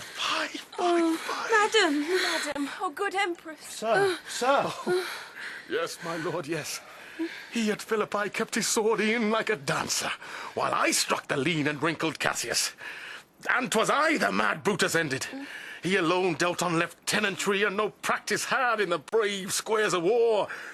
Yet now, no matter. Oh, stand by. The Queen, my lord, the Queen. Go to him, madam. Speak to him. He is unqualified with very shame. Well, then, sustain me. Oh! Most noble sir, arise. The Queen approaches, her head's declined, and death will seize her, but your comfort makes the rescue. I have offended reputation. A most unnoble swerving. Sir, the Queen. Oh, whither hast thou led me, Egypt? See how I convey my shame out of thine eyes by looking back what I have left behind, destroyed in dishonor. Oh, my lord, forgive my fearful sails. I little thought you would have followed. Egypt, thou knewest too well my heart was to thy rudder tied by the strings, and thou shouldst tow me after. Oh, my spirit, the full supremacy thou knewest, and that thy beck might from the bidding of the gods command me. Oh, my pardon. Now I must to the young man send humble treaties. Dodge and palter in the shifts of lowness, who with half the bulk of the world played as I pleased, making and marring fortunes. You did know how much you were my conqueror, and that my sword, made weak by my affection, would obey it on all cause. Pardon.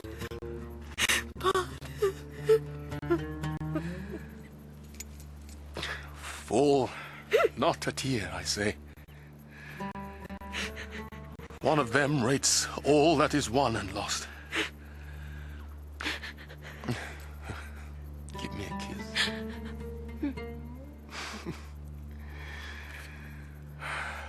Even this repays me. We sent our schoolmaster as a comeback. Oh, love. I am full of lead. Some wine there and our viands. Fortune knows we scorn her most when most she offers blows.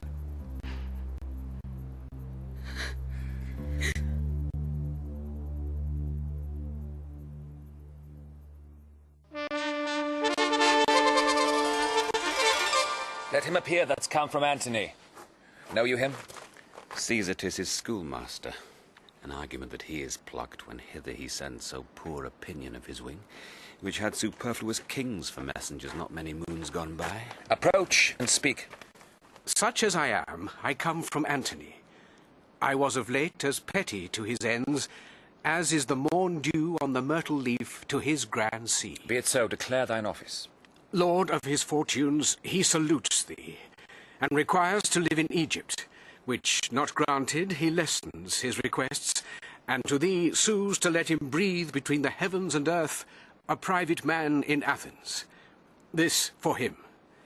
Next, Cleopatra does confess thy greatness, submits her to thy might, and of thee craves the circle of the Ptolemies for her heirs, now hazarded to thy grace. For Antony, I have no ears to his request.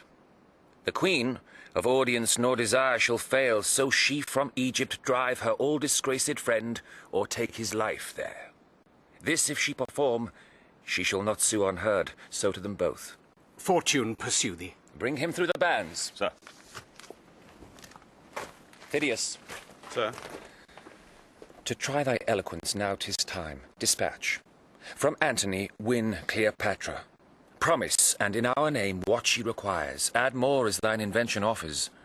Women are not in their best fortunes strong, but want will perjure the ne'er-touched vestal. Try thy cunning, Phidias. Make thine own edict for thy pains, which we will answer as a law. Caesar, I go. Observe how Antony becomes his flaw, and what thou think'st his very action speaks in every power that moves. Sir.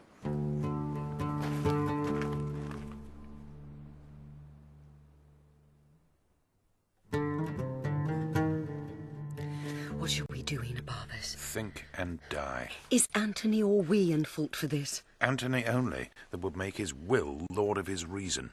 What though you fled from that great face of war, whose several ranges frighted each other? Why should he follow? The itch of his affection should not then have nicked his captainship at such a point when half to half the world opposed, he being the myriad question. 'Twas a shame no less than was his loss to course your flying flags and leave his navy gazing. Prithee, peace. Is that his answer? Aye, my lord. The queen shall have courtesy, so she will yield us up.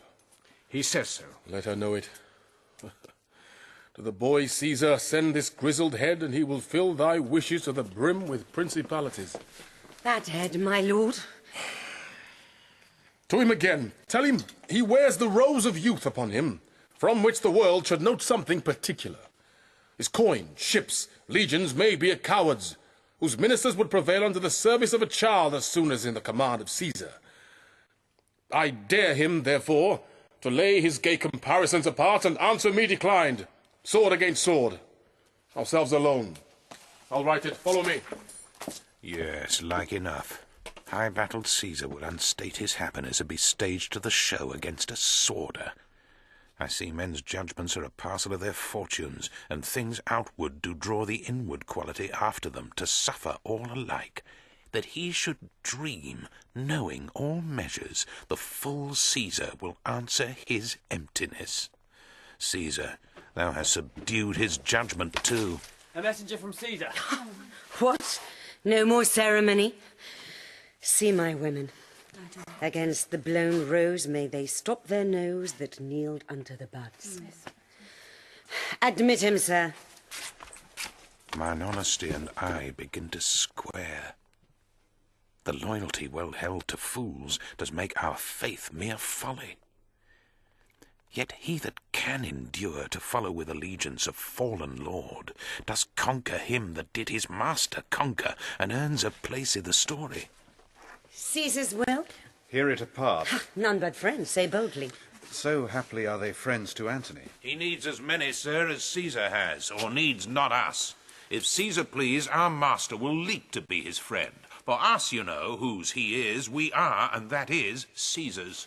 So, thus then, thou most renowned, Caesar entreats not to consider in what case thou standst, further than he is Caesar. Go on, right royal. He knows that you embraced not Antony as you did love, but as you feared him. Oh. The scars upon your honour, therefore, he does pity as constrained blemishes, not as deserved. He is a god, and knows what is most right. Mine honour was not yielded, but conquered merely. To be sure of that, I will ask Antony. Sir, thou art so leaky that we must leave thee to thy sinking, for thy dearest quit thee. Shall I say to Caesar what you require of him? For he partly begs to be desired to give. It much would please him that of his fortunes you should make a staff to lean upon. But it would warm his spirits to hear from me you had left Antony and put yourself under his shroud, the universal landlord. What's your name? My name is Thidius. Most kind messenger, say to great Caesar this in deputation. I kiss his conquering hand. Tell him I am prompt to lay my crown at his feet, and there to kneel. Tell him from his all-obeying breath, I hear the doom of Egypt. 'Tis your noblest course. Give me grace to lay my duty on your hand. Your Caesar's father oft, when he hath mused of taking kingdoms in, bestowed his lips on that unworthy place, as it rained kisses. Slavers! By Jove that thunders! What art thou, fellow? Approach there. Ah, you kite! Now gods and devils authority melts from me. Of late when I cried ho, like boys unto a mast, kings would start forth and cry your will. Have you no ears? I am Antony yet. Take hence this jack and whip him. 'Tis better playing with a lion's whelp than with an old one dying. Moon and stars, whip him! Were 20 of the greatest tributaries that do acknowledge Caesar, should I find them so saucy with the hand of she here? What's her name since she was Cleopatra? Whip him, fellows, till like a boy you see him cringe his face and whine aloud for mercy. Take him hence! Mark Antony! Tug him away! Being whipped, bring him again. This jack of Caesar shall bear us an errand to him. You were half blasted ere I knew you. Have I my pillow left unpressed in Rome, forborne the getting of a lawful race, and by a gem of a woman, to be abused by one that looks on feeders? Good my lord. You have been a boggler ever. But when we in our viciousness grow hard, oh misery on't, the wise gods seal our eyes, in our own filth drop our clear judgments, make us adore our errors, laugh at while we strut to our confusion. Oh, is't come to this? I found you a morsel cold on dead Caesar's trencher. Nay, you were a fragment of Gnaeus Pompey's. Besides, what hotter hours unregistered in vulgar fame you have luxuriously picked out. For I am sure, though you can guess what temperance should be, you know not what it is. Wherefore is this? To let a fellow that will take rewards and say, God quit you, be familiar with my playfellow. Your hand, this kingly seal and plighter of high hearts.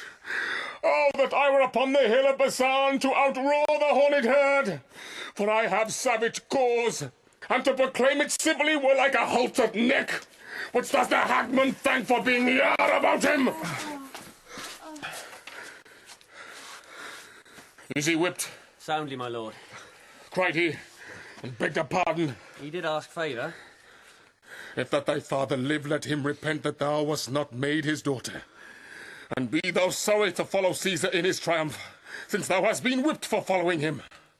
Henceforth the white hand of a lady fever thee. Shake thou to look on't. Get thee back to Caesar. Tell him thy entertainment. Look thou say he makes me angry with him. For he seems proud and disdainful, harping on what I am, not what he knew I was. He makes me angry, and at this time most easy it is to do it. When my good stars that were my former guides have empty left their orbs and shot their fires into the abysm of hell. If he mislike my speech and what is done, tell him he has Hipparchus, my enfranchised bondsman, whom he may at pleasure whip, or hang, or torture, as he shall like to quit me. Urge it thou. Hence with thy stripes be gone. Have you done yet? Alack, our terrene moon is now eclipsed, and it portends alone the fall of Antony. I must stay his time. To flatter Caesar, would you mingle eyes with one that ties his points? Not know me yet. Cold-hearted towards me. Ah, dear. If I be so, from my cold heart let heaven engender hail, and poison it in the source, and the first stone drop in my neck. As it determines, so dissolve my life. The next Caesarean smite, till by degrees the memory of my womb, together with my brave Egyptians all, by the discanting of this pelleted storm lie graveless, till the flies and gnats of Nile have buried them for prey. I am satisfied. Caesar sits down in Alexandria, where I will oppose his fate. Our force by land hath nobly held. Our severed navy too hath knit again, and fleet threatening most sea-like. Where hast thou been, my heart? Dost thou hear, lady? If from the field I shall return once more to kiss these lips, I will appear in blood. I and my sword will earn our chronicle. There's hope in it yet. That's my brave lord. I will be treble-sinewed, hearted, breathed, and fight maliciously. For when mine hours were nice and lucky, men did ransom lives of me for jests. But now I'll set my teeth and send to darkness all that stopped me. Come, let's have one other gaudy night. Call to me all my sad captains. Fill our bowls once more. Let's mock the midnight bell. It is my birthday. I had thought I've held it poor, but since my lord is Antony again, I will be Cleopatra. We will yet do well. Call all his noble captains to my lord. Aye, do so. We'll speak to them. And tonight I'll force the wine peep through their scars. Come on, my queen. There's sap in it yet. The next time I do fight, I'll make death love me. For I will contend even with his pestilent scythe.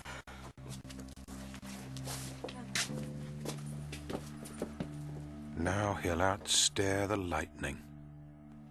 To be furious is to be frighted out of fear, and in that mood the dove will peck the ostrich. And I see still a diminution in our captain's brain restores his heart. When valor preys on reason, it eats the sword it fights with. I will seek some way to leave him.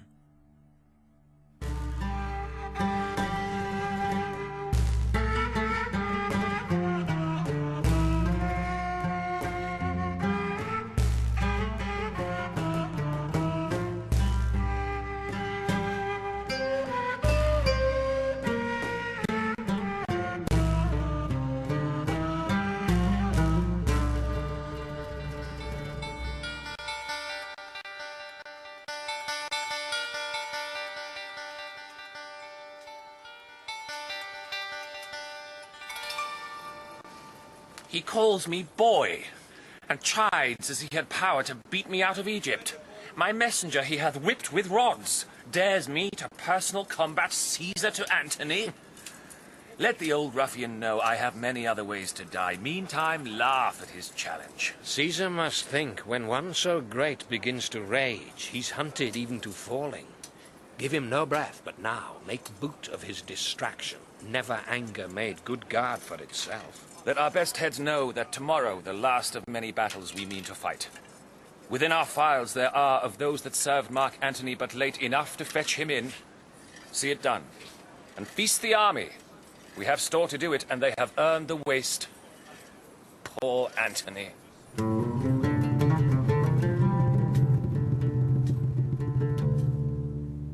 He will not fight with me, Domitius. No. Why will he not? He thinks, being 20 times a better fortune, he is 20 men to 1. Tomorrow, soldier, by sea and land I'll fight. Or I will live, or bathe my dying honour in the blood shall make it live again. Wilt thou fight well? I'll strike and cry, take all. Well said. Come on, call forth my household servants. Let's tonight be bounteous at our meal. Give me thy hand. Thou hast been rightly honest. So hast thou. And thou. And thou. What means You have served me well. It's one of those Kings odd have been tricks your which sorrow shoots out of the mind. And thou art honest too. I wish I could be made so many men and all of you clapped up together in an Antony that I might do you service so good as you have done. The gods forbid. Well, my good fellows, wait on me tonight. Scant not my cups, and make as much of me as when mine empire was your fellow too. What does he Suffered mean? my command. To make his followers weep. Attend me tonight. Maybe it is the period of your duty. Haply you shall not see me more, or if a mangled shadow. Perchance tomorrow you'll serve another master. I look on you as one that takes his leave. Mine honest friends, I turn you not away, but like a master married to your good service stay till death. Attend me tonight, 2 hours, I ask no more. And the gods yield you for it. What mean you, sir, to give them this discomfort? Look, they weep. And I, an ass, am onion-eyed. For shame, transform us not to women. Oh, how the witch take me if I meant it thus? Grace grow where there's drops fall. My hearty friends, you take me in too dolorous a sense. For I spake to you for your comfort, did desire you to burn this night with torches. No, my friends, I hope well of tomorrow, and will lead you where rather I'll expect victorious life than death and honour. Let's to supper. Come, come. Drown consideration.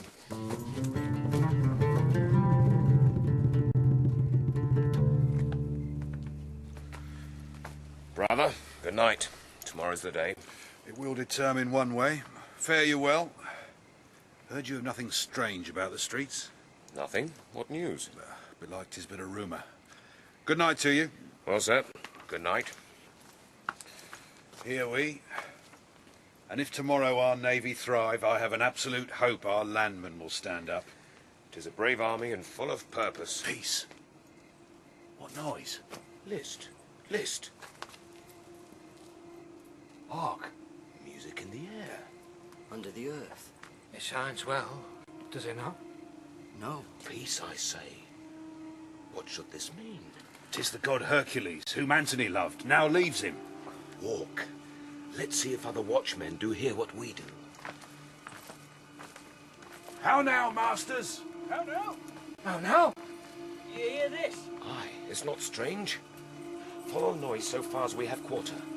Let's see how it will go off. Come, 10. It is strange.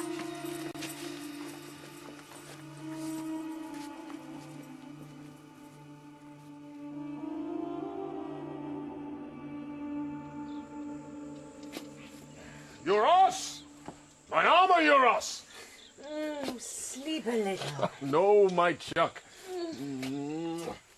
Euros, come! Mine armor, Euros! Sir. Come, good fellow. Put thine iron on. If fortune be not ours today, it is because we brave her. Come! Nay, I'll help you. What's this for? Let be. Oh, let be. Thou art the armour of my heart. False! False! No! This! Sooth, Lord, I'll help, but thus it must be. Well, well. We shall thrive now. Seest thou, my good fellow? Go, put on thy defences. Briefly, sir. Is not this buckled well? Really, really. He that unbuckles this till we do please to daff for our repose shall hear a storm. Thou fumblest, Euros. and my queen's a squire more tight at this than thou. Dispatch! Oh, love, that thou couldst see my wars today, and knewest the royal occupation thou shouldst see a workman in't. Good morrow to thee, and welcome. Thou looks like him that knows a warlike charge. To the business that we love we rise betime, and go to it with delight. 1,000, sir, early though it be, have on their riveted trim, and at the port expect you. This morning, like the spirit of a youth that means to be of note begins betimes. So, come, give me that. Well said. Fare thee well, dame. Whate'er becomes of me, this is a soldier's kiss. Rebukable and worthy shameful check it were to stand on more mechanic compliment. I'll leave thee now, like a man of steel. Adieu.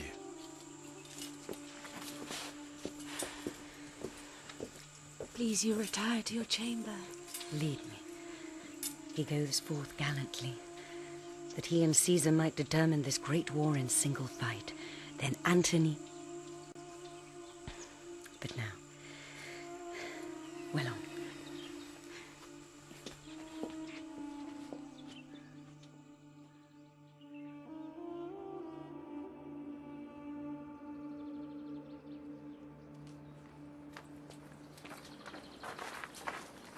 The gods make this a happy day to Antony.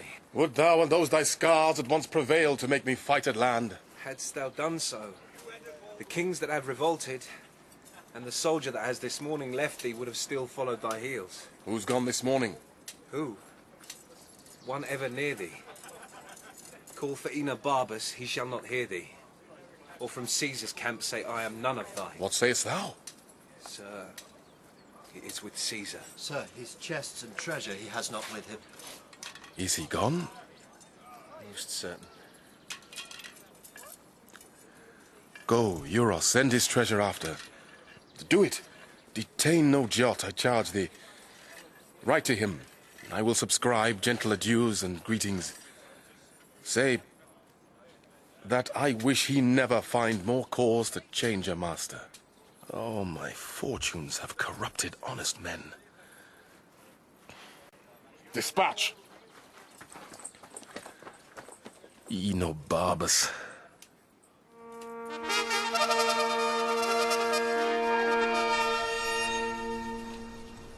Go forth, Agrippa, and begin the fight. Our will is Antony be took alive. Make it so known. Caesar, I shall. The time of universal peace is near. Prove this a prosperous day, the three-nooked world shall bear the olive freely. Antony is coming to the field. Go charge Agrippa, plant those that have revolted in the vant, that Antony may seem to spend his fury upon himself. Sir.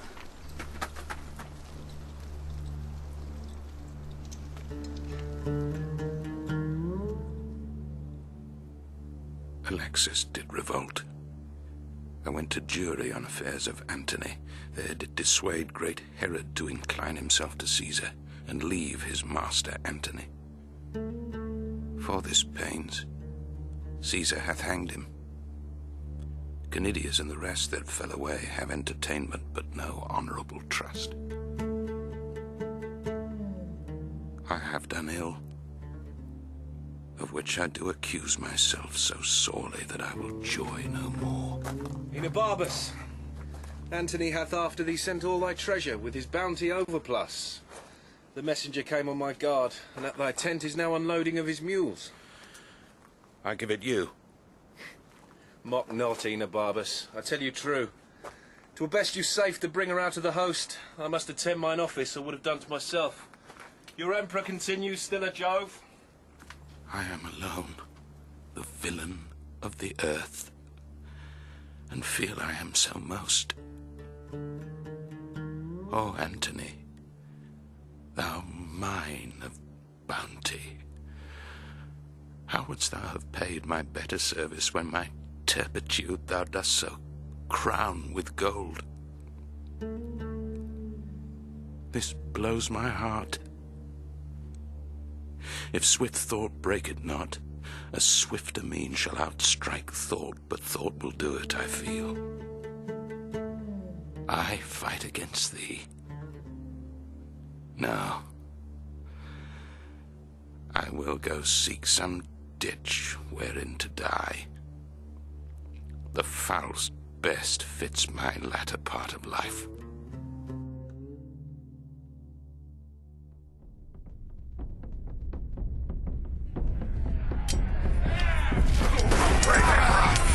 This is sport indeed!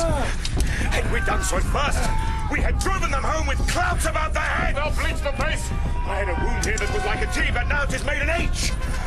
They do retire! We'll beat them into bench holes! I've yet room for 6 scotches more! Beaten, sir, and our advantage serves for a fair victory! Let us score their backs and snatch them up as we take hairs behind to sport them all a runner! I will reward thee! Once for thy sprightly comfort and tenfold for thy good valour! Come thee on! I'll hold after!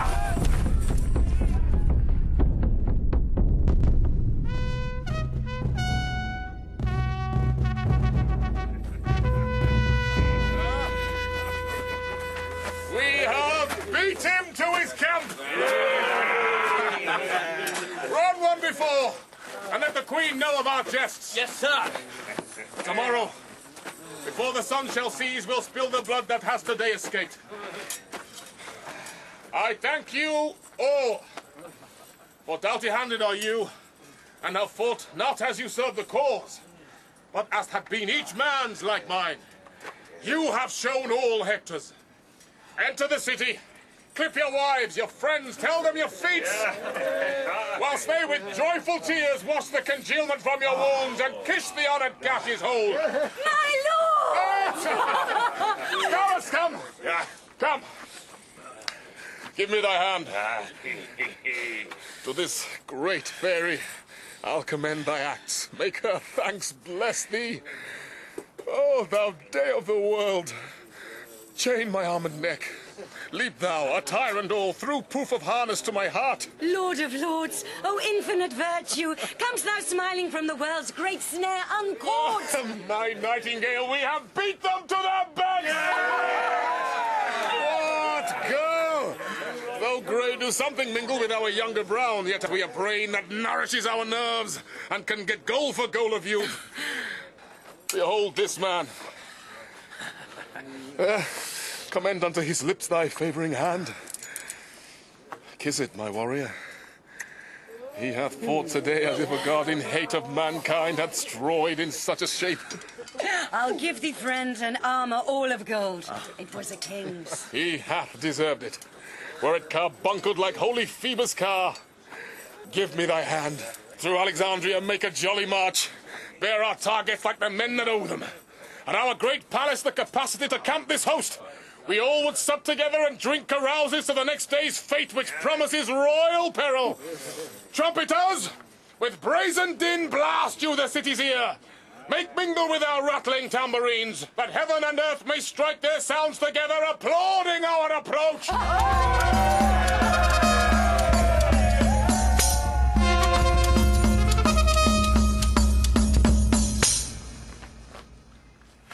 If we be not relieved within this hour, we must return to the court of guard.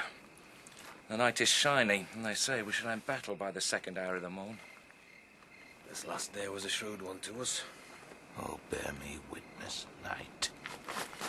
What man is this? Stand close and list him. Be witness to me, O thou blessed moon. When men revolted shall upon record bear hateful memory.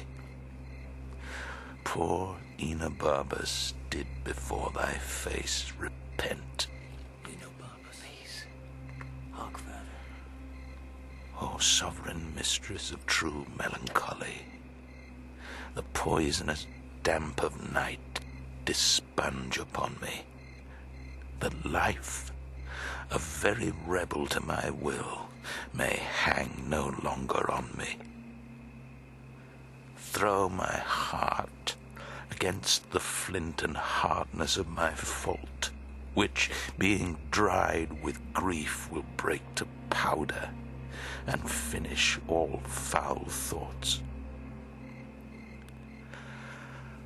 Oh, Antony, nobler than my revolt is infamous. Forgive me in thine own particular, but let the world rank me in register a master leaver and a fugitive. Oh, Antony. Oh, Antony.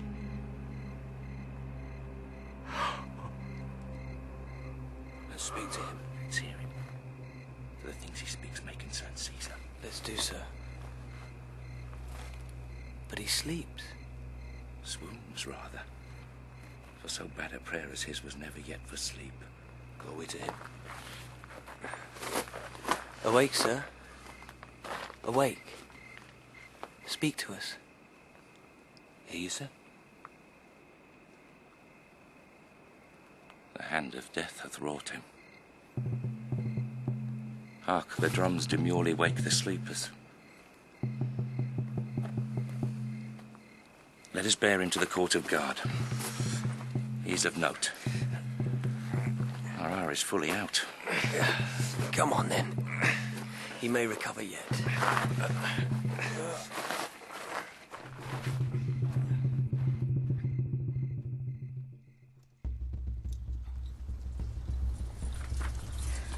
Their preparation is today by sea. We please them not by land. For both, my lord. I would they'd fight in the fire, or the air would fight there too. But this it is. Our foot upon the hills adjoining to the city shall stay with us. Order for sea is given. They have put forth the haven. Where their appointment we may best discover, and look on their endeavour.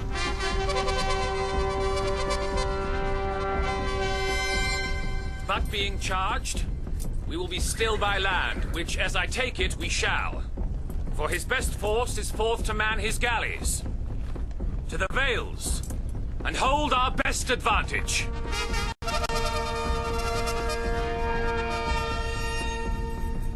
Yet they are not joined. Way unpined to stand, I shall discover all. I'll bring thee word straight out if I to go. Sir, swallows have built in Cleopatra's sails their nests. The augurers say they know not, they cannot tell, look grimly and dare not speak their knowledge. Antony is valiant and dejected, and by starts his fretted fortunes give him hope and fear of what he has and has not.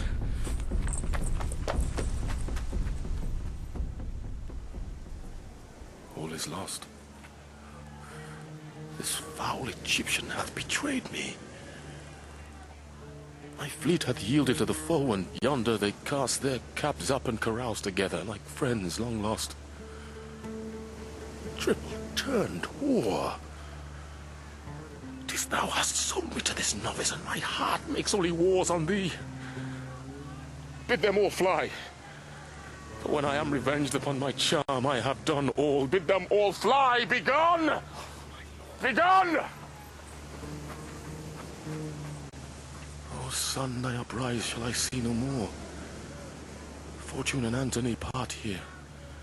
Even here do we shake hands. All come to this. The hearts that spanieled me at heels, to whom I gave their wishes, do discandy, melt their sweet sun-blossoming Caesar.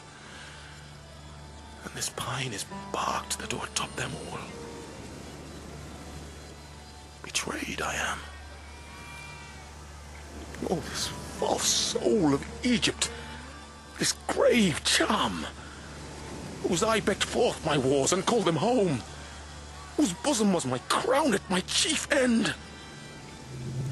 Like a ripe gypsy that had fast and loose beguiled me to the very heart of loss. What, Eurus? Eurus, how?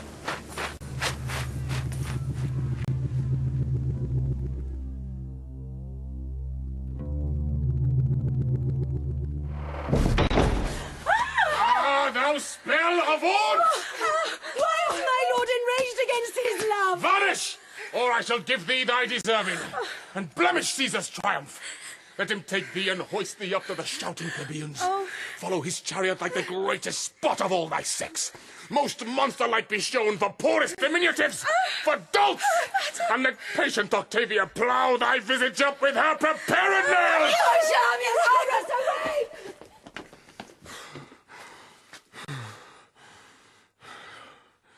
'Tis well thou'rt gone, if it be well to live. But better 'twere thou fell'st into my fury, for one death might have prevented many. Euros, ho! The shirt of Nessus is upon me. Teach me, Alcides, thou, mine ancestor, thy rage. Let me lodge Lycus on the horns of the moon, and with those hands that grasp the heaviest club subdue my worthiest self. The witch shall die. To the young Roman boy she hath sold me, and I fall under this plot. She dies for it. Euros, ho! Help me, oh my women! Oh, he's more mad than Telamon for his shield. The boar of Thessaly was never so embossed. To the monument there, lock yourself and send him word you are dead. The soul and body rive not more imparting than greatness going off. To the monument! Mardian, go tell him I have slain myself. Say that the last I spoke was Antony, and word it, prithee, piteously. Hence, Mardian, and bring me how he takes my death. To the monument!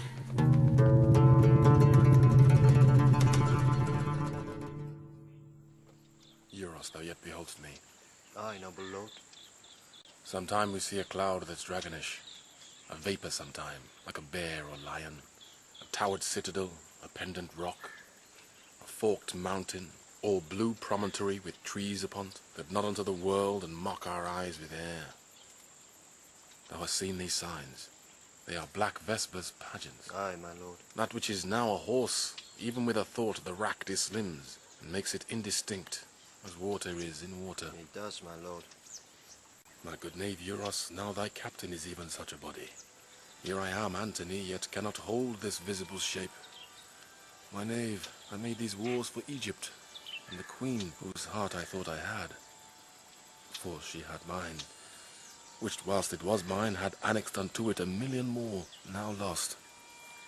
She, Euros, has packed cards with Caesar, and false played my glory unto an enemy's triumph.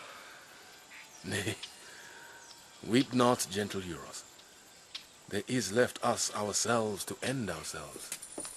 My lord. Hence, saucy eunuch, vile lady.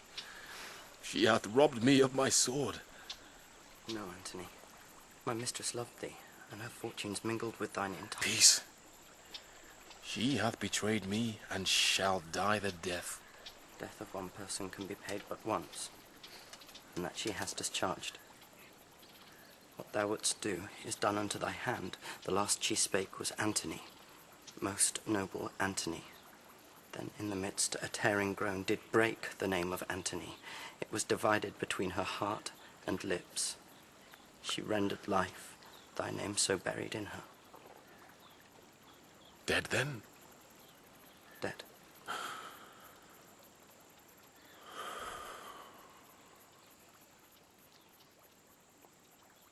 Unarm, Euros. The long day's task is done, and we must sleep. That thou departst hence safe does pay thy labour richly. Go. Sir. Off! Clark, off! The sevenfold shield of Ajax cannot keep the battery from my heart. Oh, cleave my sides. Heart, once be stronger than thy continent. Crack thy frail case. Apace, Euros, apace! No more a soldier. Bruise it, pieces, go. You have been nobly born. From me a while. Aye, my lord.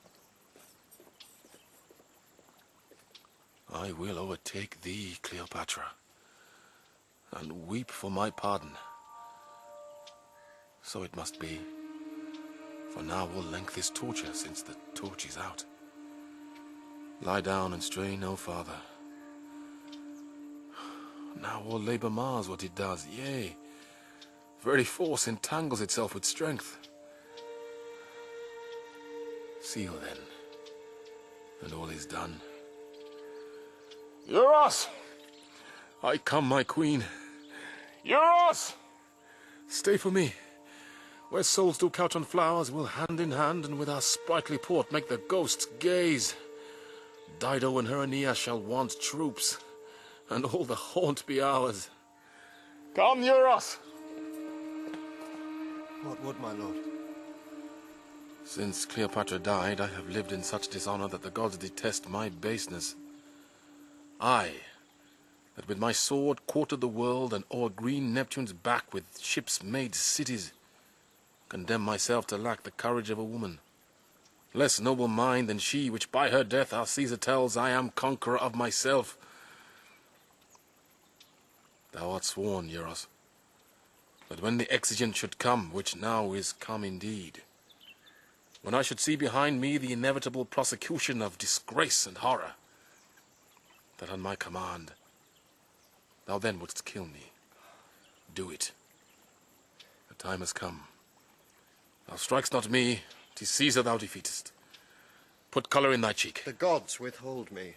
Shall I do that which all the Parthian darts, though enemy, lost aim and could not? Euros, wouldst thou be windowed in great Rome and see thy master thus, with pleated arms, bending down his corrigible neck, his face subdued to penetrative shame, whilst the wheeled seat of fortunate Caesar, drawn before him, branded his baseness that ensued? I would not see it. Come then, for with a wound I must be cured. Draw that thy honest sword, which thou hast worn most useful for thy country. Oh, sir, pardon me. When I did make thee free, swore thou not then to do this when I bade thee? Do it at once, or thy precedent services are all but accidents unpurposed. Draw, and come. Turn from me then that noble countenance wherein the worship of the whole world lies. Lo thee. My sword is drawn. Then let it do at once the thing why thou hast drawn it. My dear master, my captain and my emperor, let me say, before I strike this bloody stroke, farewell. 'Tis said, man, farewell. Farewell, great chief. Shall I strike now? Now, Euros. Why, there then. Thus I do escape the sorrow of Antony's death. Euros! Thrice nobler than myself. Thou teachest me, O valiant Euros, what I should and thou couldst not. My queen and Euros have by their brave instruction got upon me a nobleness in record. But I will be a bridegroom in my death, and run into it as to a lover's bed. Come then. And Euros, thy master dies, thy scholar. To do thus, I learnt of thee.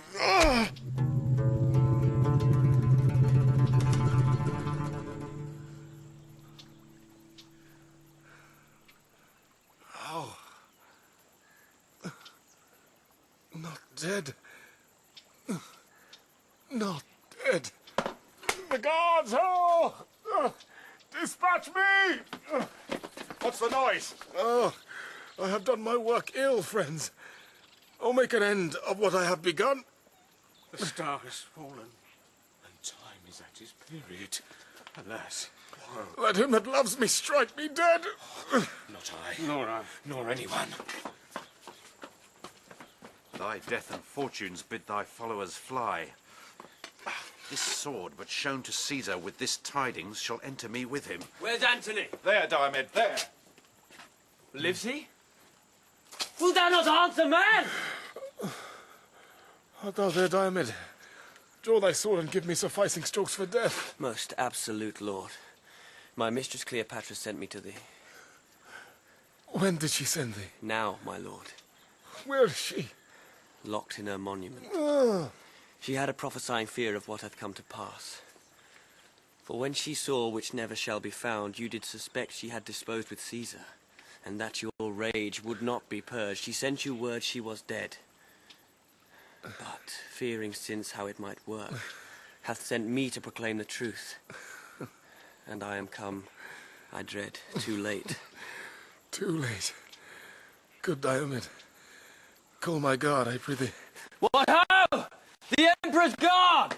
The guard! What ho! Come, your lord calls! Bear me, good friends, where Cleopatra bides. 'Tis the last service that I shall command of you. Well, where are we, sir? You may not live to wear all your true followers out. Nay, good my fellows, do not please sharp fate to grace it with your sorrows. Bid that welcome, which comes to punish us, and we punish it, seeming to bear it lightly. Take me up. I have led you oft, Carry me now, good friends, and have my thanks for all.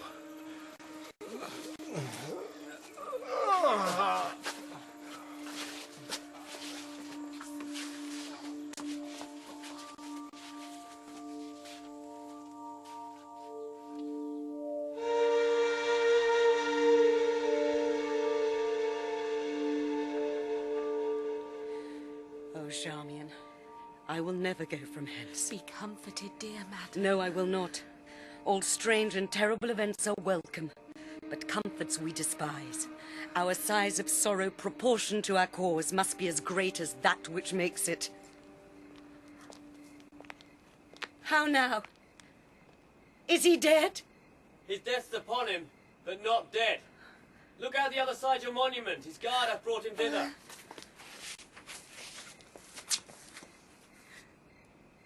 O sun, burn the great sphere thou mov'st in. Darkling stand the varying shore of the world. O Antony, Antony, Antony, help Charmian, help Iris, help friends below, let's draw him hither. Peace!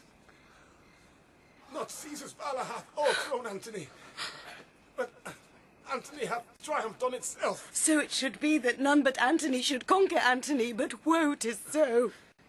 I am dying, Egypt. Dying.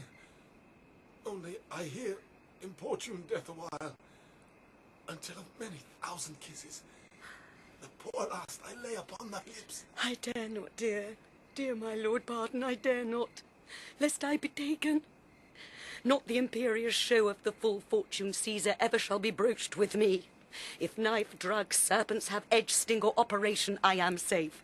Your wife Octavia, with her modest eyes and still conclusion, shall acquire no honour demurring upon me. But come, come, Antony.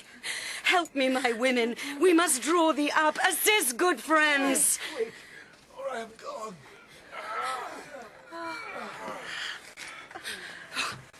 His sport indeed.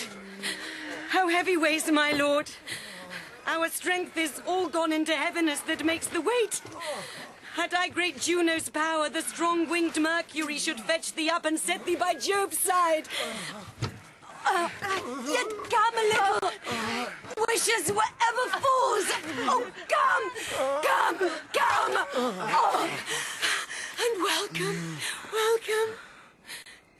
Die when thou hast lived. Quicken with kissing. Had my lips that power, thus would I wear them out. Heaven sight. I am dying, Egypt. Dying. Give me some wine. Let me speak a little. No, let me speak. Let me rail so high that the false huswife Fortune break her wheel, provoked by my offence. One word, sweet queen. Of Caesar seek your honour with your safety. They do not go together. Gentle, hear me. None about Caesar trust, but Proculeus. My resolution and my hands I'll trust, none about Caesar. The miserable change, now at my end, lament nor sorrow at. But please your thoughts in feeding them with those former fortunes, wherein I lived. The greatest prince of the world, the noblest. And do not now basely die, not cowardly put off my helmet to my countrymen, a Roman, by a Roman valiantly vanquished. Now my spirit is going. I can no more. Noblest of men would die. Hast thou no care of me? Shall I abide in this dull world, which in thy absence is no better than a sty? Oh, see, my women, the crown of the earth doth melt.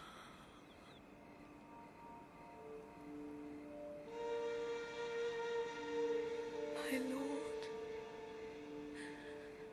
oh, withered is the garland of the war. The soldier's pole is fallen.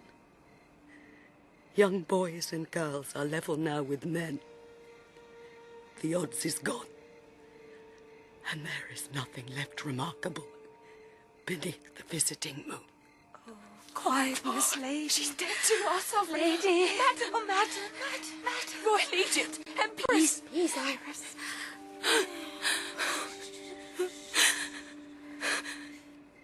No more but e'en a woman, and commanded by such poor passion as the maid that milks and does the meanest chores.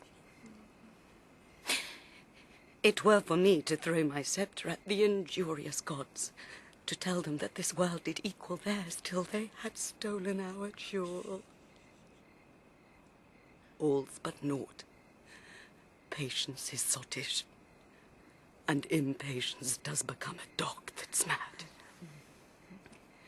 Then is it sin to rush into the secret house of death, ere death dare come to us?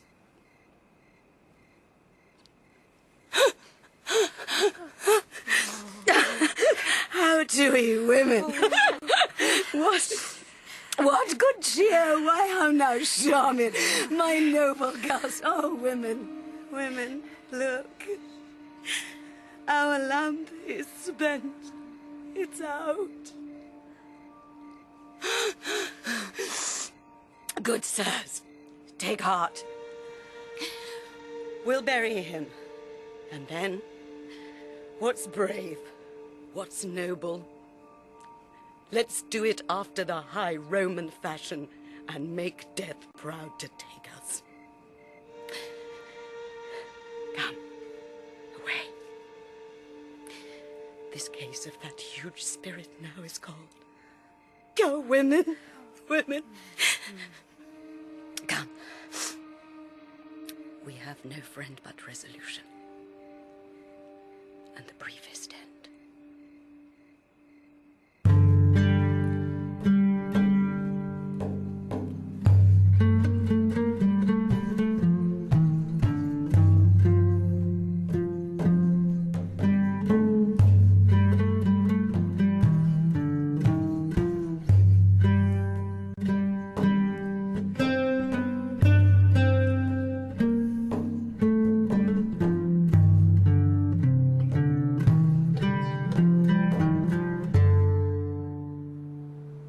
Go to him, Dolabella.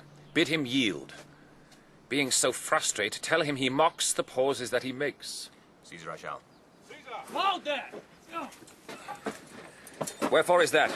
And what art thou that darest appear thus to us? I am called Decretus. Mark Antony I served, who best was worthy best to be served. Whilst he stood up and spoke, he was my master, and I wore my life to spend upon his haters. If thou please to take me to thee, as I was to him, I'll be to Caesar. If thou pleasest not, I yield thee up my life. What is't thou sayest? I say, O Caesar, Antony is dead. The breaking of so great a thing should make a greater crack. The round world should have shook lions into civil streets and citizens to their dens. The death of Antony is not a single doom. In the name lay a moiety of the world. He is dead, Caesar, not by a public minister of justice, nor by a hired knife, but that self-hand which writ his honour in the acts it did, hath, with the courage which the heart did lend it, splitted the heart. This is his sword. I robbed his wound of it. Behold it stained with his most noble blood. Look you sad, friends? The gods rebuke me, but it is a tidings to wash the eyes of kings. And strange it is that nature must compel us to lament our most persistent deeds. His taints and honours waged equal with him. A rarer spirit never did steer humanity, but you gods will give us some faults to make us men. Caesar is touched. When such a spacious mirror is set before him, he needs must see himself. Oh, Antony, I have followed thee to this. But we do launch diseases in our bodies. I must perforce have shown to thee such a declining day, or look on thine. We could not stall together in the whole world. But yet let me lament with tears as sovereign as the blood of hearts, that thou, my brother, my competitor in top of all design, my mate in empire, friend and companion in the front of war, the arm of mine own body, and the heart where mine his thoughts did kindle, that our stars, unreconcilable, should divide our equalness to this. Hear me, good friends. But I will tell you at some meeter season, the business of this man looks out of him. We'll hear him what he says. Whence are you? A poor Egyptian yet. The queen, my mistress, can find in all she has her monument of thy intents, desires, instruction, that she preparedly may frame herself to the way she's forced to. Bid her have good heart.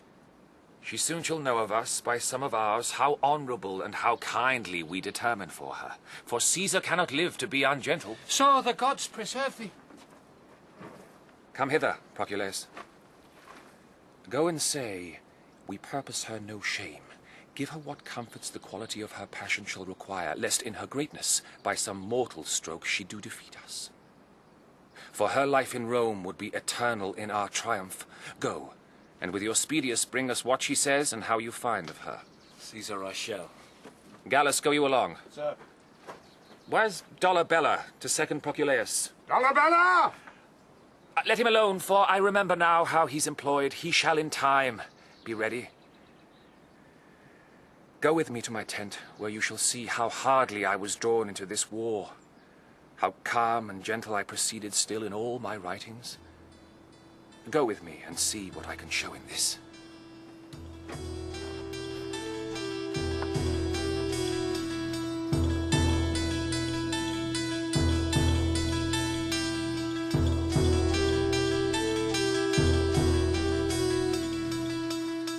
Desolation does begin to make a better life. 'Tis paltry to be Caesar. Not being Fortune, he's but Fortune's knave, a minister of her will, and it is great to do that thing that ends all other deeds, which shackles accidents, and bolts up change, which sleeps, and never pallets more the dung, the beggar's nurse, and Caesar's. Caesar sends greetings to the Queen of Egypt, and bids thee study on what fair demands thou meanst to have him grant thee. What's thy name? My name is Proculeus. Antony did tell me of you, bade me trust you, but I do not greatly care to be deceived that have no use for trusting. If your master would have a queen his beggar, you must tell him that majesty, to keep decorum, must no less beg than a kingdom. If he please to give me conquered Egypt for my son, he gives me so much of mine own as I will kneel to him with thanks. Be of good cheer. You're fallen into a princely hand, fear nothing. Make your full reference freely to my lord, who is so full of grace, that it flows over on all that need.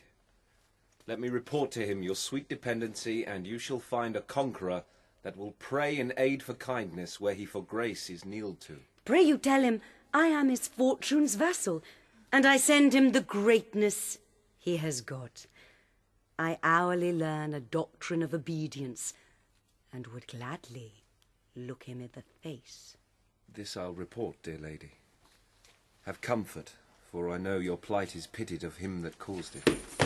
Caesar, hold there! You see how easily she may be surprised. Guard her till Caesar comes. Well, Queen, thou art taken, Queen. Quick, quick, good hands! Hold, worthy lady, hold! Do not yourself such wrong! Who are in this relieved but not betrayed? What of death too, that rigs our dogs of languish? Cleopatra, do not abuse my master's bounty by the undoing of yourself. Let the world see his nobleness well acted, which your death will never let come forth. Where art thou, death? Come hither! Come, come, come, and take a queen worth many babes and beggars! Oh, temperance, lady! Sir! I will eat no meat. I'll not drink, sir. If idle talk will once be necessary, I'll not sleep neither. This mortal house I'll ruin, do Caesar what he can. No, sir, that I will not wait pinioned at your master's court, nor once be chastised with the sober eye of dull Octavia. Shall they hoist me up and show me to the shouting varletry of censuring Rome? Rather a ditch in Egypt be gentle grave unto me. Rather on Nilus mud lay me stark naked, and let the waterflies blow me into abhorring. Rather make my country's high pyramids my gibbet, and hang me up in chains. You do extend these thoughts of horror further than you shall find cause in Caesar. Proculeus, what thou hast done, thy master Caesar knows, and he hath sent for thee. For the queen, I'll take her to my guard. So, Dolabella, it shall content me best. Be gentle with her. To Caesar I will speak what you shall please, if you'll employ me to him. Say I would die.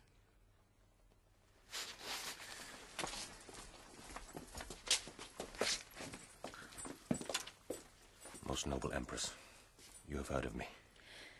I cannot tell. Assuredly you know me. No matter, sir, what I have heard or known. You laugh when boys or women tell their dreams. Is not your trick? I understand not, madam. I dreamt there was an Emperor Antony. Oh, such another sleep that I might see. But such another man. If it might please ye. His face was as the heavens, and therein stuck a sun and moon, which kept their course, and lighted the little O, the earth. Most sovereign creature. His legs bestrid the ocean. His reared arm crested the world. His voice was proppeted as all the tuned spheres, and that to friends. But when he meant to quail and shake the orb, he was as rattling thunder. For his bounty there was no winter in't, an autumn 'twas, that grew the more by reaping. His delights were dolphin-like. They showed his back above the element they lived in. In his livery walked crowns and crownets. Realms and islands were as plates dropped from his pocket. Cleopatra. Think you there was, or might be such a man as this I dreamt of? Gentle madam, no. You lie up to the hearing of the gods. But if there be, or ever were one such, it's past the size of dreaming. Nature once stuffed devise strange forms with fancy, yet to imagine an Antony were nature's peace 'gainst fancy, condemning shadows quite. Hear me, good madam. Your loss is as yourself great, and you bear it as answering to the weight. Would I might never o'ertake pursued success, but I do feel by the rebound of yours a grief that smites my very heart at root. I thank you, sir. Know you what Caesar means to do with me? I am loath to tell you what I would you knew. Nay, pray you, sir. Though he be honourable, He'll lead me then in triumph. madam, he will. I know it. Make way there! Caesar!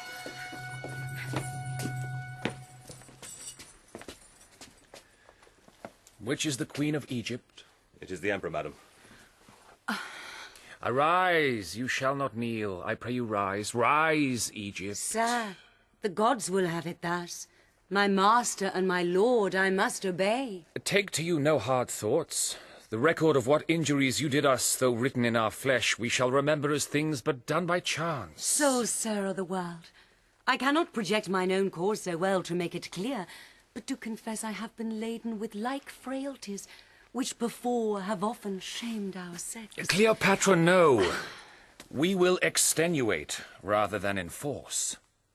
If you apply yourself to our intents, which towards you are most gentle, you shall find a benefit in this change. But if you seek to lay on me a cruelty by taking Antony's course, you shall bereave yourself of my good purposes and put your children to that destruction which I'll guard them from if thereon you rely. I'll take my leave. And may through all the world, 'tis yours, and we, your scutcheons and your signs of conquest, shall hang in what place you please. Here, my good lord. You shall advise me in all for Cleopatra. This is the brief. Of money, plate, and jewels I am possessed of. 'Tis exactly valued, not petty things admitted. Where's Sir Lucas? Here, madam. This is my treasurer. Let him speak, my lord. Upon his peril that I have reserved to myself nothing. Speak the truth, Sir Lucas. Madam, I had rather seal my lips than to my peril speak that which is not. What have I kept back? Enough to purchase what you have made known. Nay, blush not, Cleopatra. I approve your wisdom in the deed. See, Caesar! Oh, behold how pomp is followed. Mine will now be yours, and should we shift estates, yours would be mine. The ingratitude of this Seleucus does even make me wild. O slave of no more trust than love that is hired! What? Goest thou back? Thou shalt go back, I warrant thee, but I'll catch thine eyes, though they had wings. Slave, soulless villain dog, oh really, babes! Good queen, let us entreat you. Oh, Caesar, what a wounding shame is this, that thou vouchsafing here to visit me, doing the honour of thy lordliness to one so meek, that mine own servant should parcel the sum of my disgraces by addition of his envy. Say, good Caesar,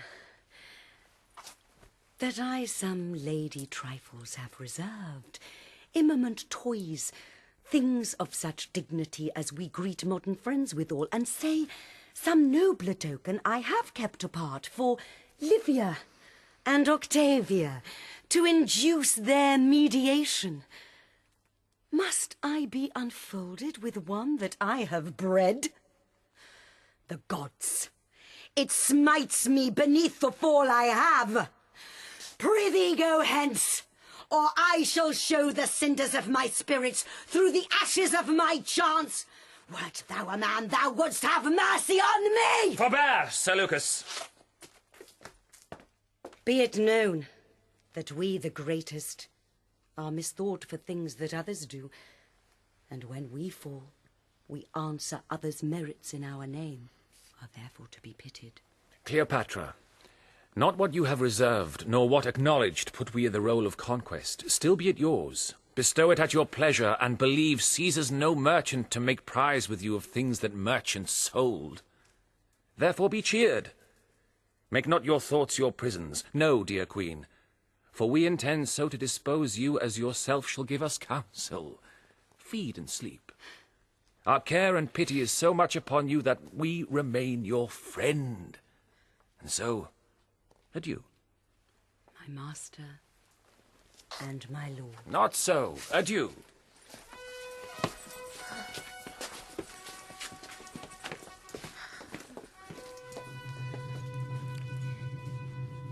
He words me, girls, he words me that I should not be noble to myself.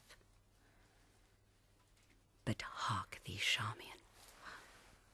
Finish, good lady. The bright day is done, and we are for the dark. Hie thee again. I have spoke already, and it is provided. Go put it to the haste. Madam, I will. Where's the queen? Behold, sir. Dolabella. Madam, as thereto sworn by your command, which my love makes religion to obey, I tell you this. Caesar through Syria intends his journey, and within 3 days you with your children will he send before. Make your best use of this. I have performed your pleasure and my promise. Dolabella, I shall remain your debtor. I your servant. Adieu, good queen. I must attend on Caesar. Farewell and thanks. Now, Iris, Madam. What thinkst thou? Thou, an Egyptian puppet, shall be shown in Rome as well as I. Mechanic slaves with greasy aprons, rules and hammers shall uplift us to the view. In their thick breaths, rank of gross diet, shall we be enclouded and forced to drink their vapour. The gods forbid. Nay, 'tis most certain, Iris. Saucy lictors will catch at us like strumpets, and scold rhymers ballad us out of tune. The quick comedians extemporarily will stage us and present our Alexandrian revels. Antony shall be brought drunken forth, and I shall see some squeaking Cleopatra buoy my greatness in the posture of a whore. Oh, the good gods! Nay, that's certain. I'll never see it, for I'm sure my nails are stronger than mine eyes. Why, that's the way to fool their preparation and to conquer their most absurd intents. Madam. Now, Charmian, show me my women like a queen. Go fetch my best attires. I am for Sidness, To meet Mark Antony. Sirrah Iris, go. Now, noble Charmian will dispatch indeed, and when thou hast done this chair, I'll give thee leave to play till doomsday, and our crown and all. Wherefore's this noise? Here is a rural fellow that will not be denied your highness' presence. He brings you figs. Let him come in. What poor an instrument may do a noble deed. He brings me liberty. My resolution's placed, and I have nothing of woman in me. Now from head to foot I am marble constant. Now the fleeting moon no planet is of mine. This is the man. Avoid and leave him. Hast thou the pretty worm of Nilus there that kills and pains not? Truly I have him, but I would not be the party that should desire you to touch him, for his biting is immortal. Those that do die of it do seldom or never recover. Rememberest thou any that have died on't? Very many, men and women too. I heard of one of them no longer than yesterday. A very honest woman, but something given to lie, as a woman should not do, but in the way of honesty. How she died of the biting of it, what pain she felt. Truly she makes a very good report of the worm. But he that will believe all that they say shall never be saved by half that they do.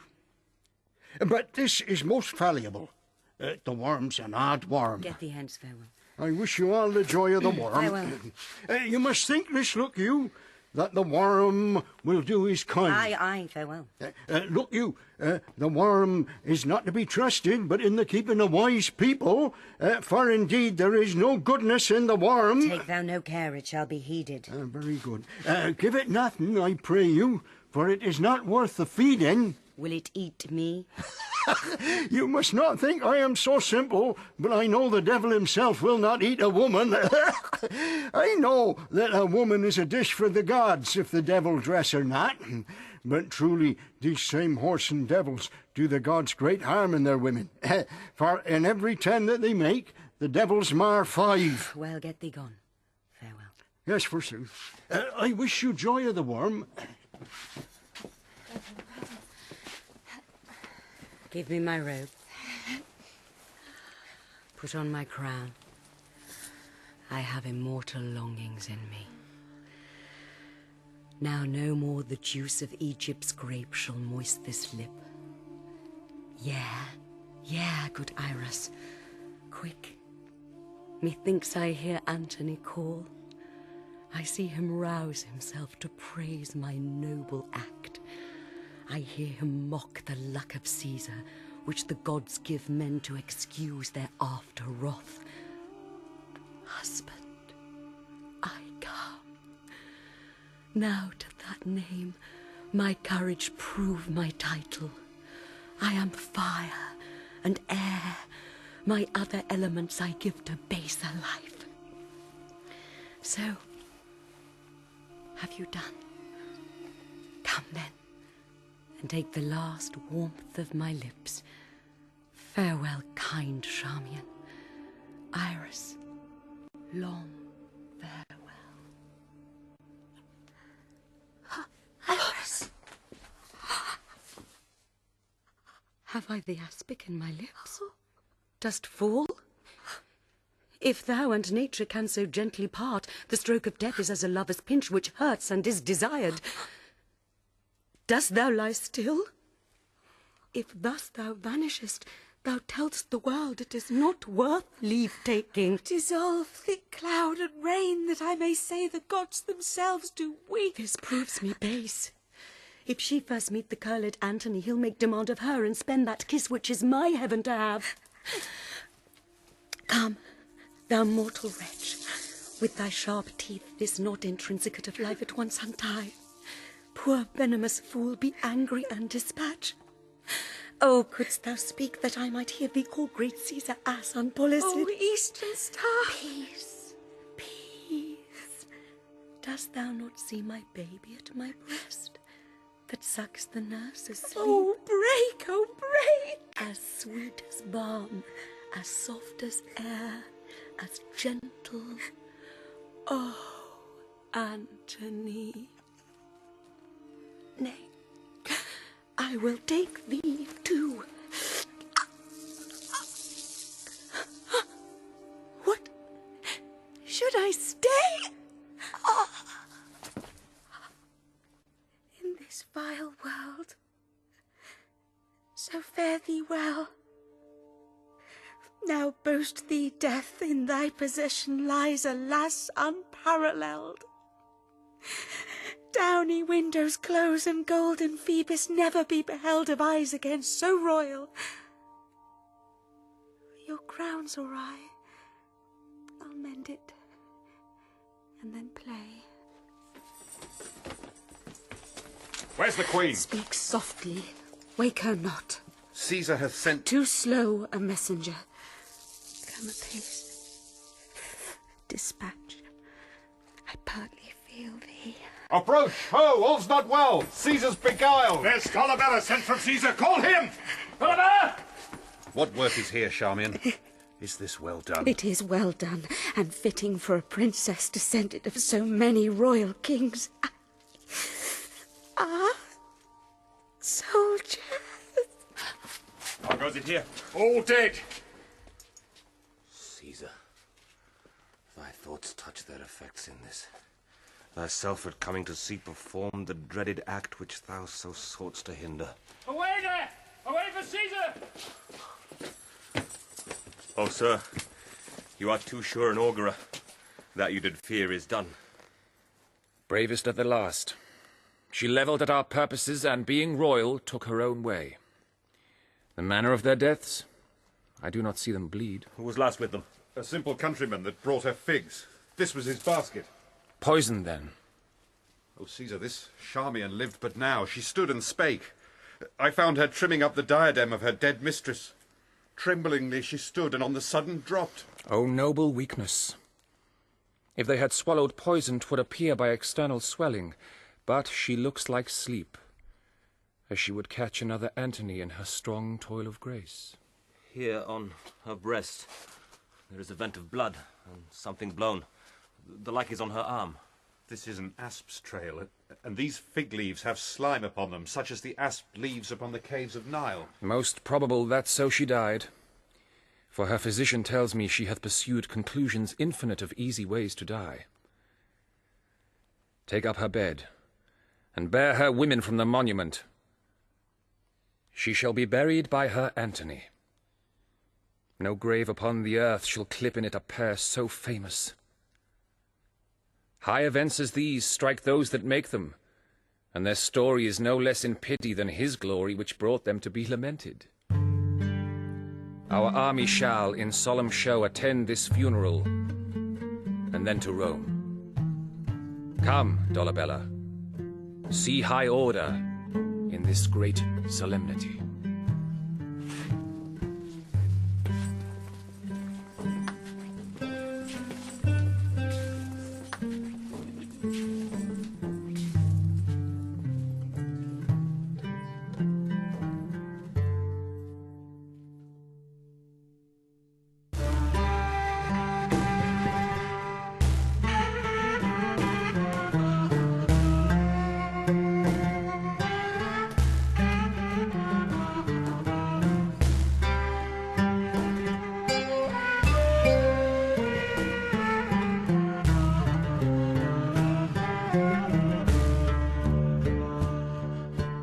In Antony and Cleopatra by William Shakespeare, Cleopatra was played by Francis Barber and Antony by David Harewood. Enobarbus by Roger Allam and Caesar by Colin Tierney. Lepidus was played by Ewan Hooper, Pompey by Garry Cooper, Eros by Paul Hilton and Scarus by Ben Onwukwe. Johnny Phillips was Minos, Ian Masters the Ambassador and Peter Darney Mardian. Decretus was played by Martin Hyder,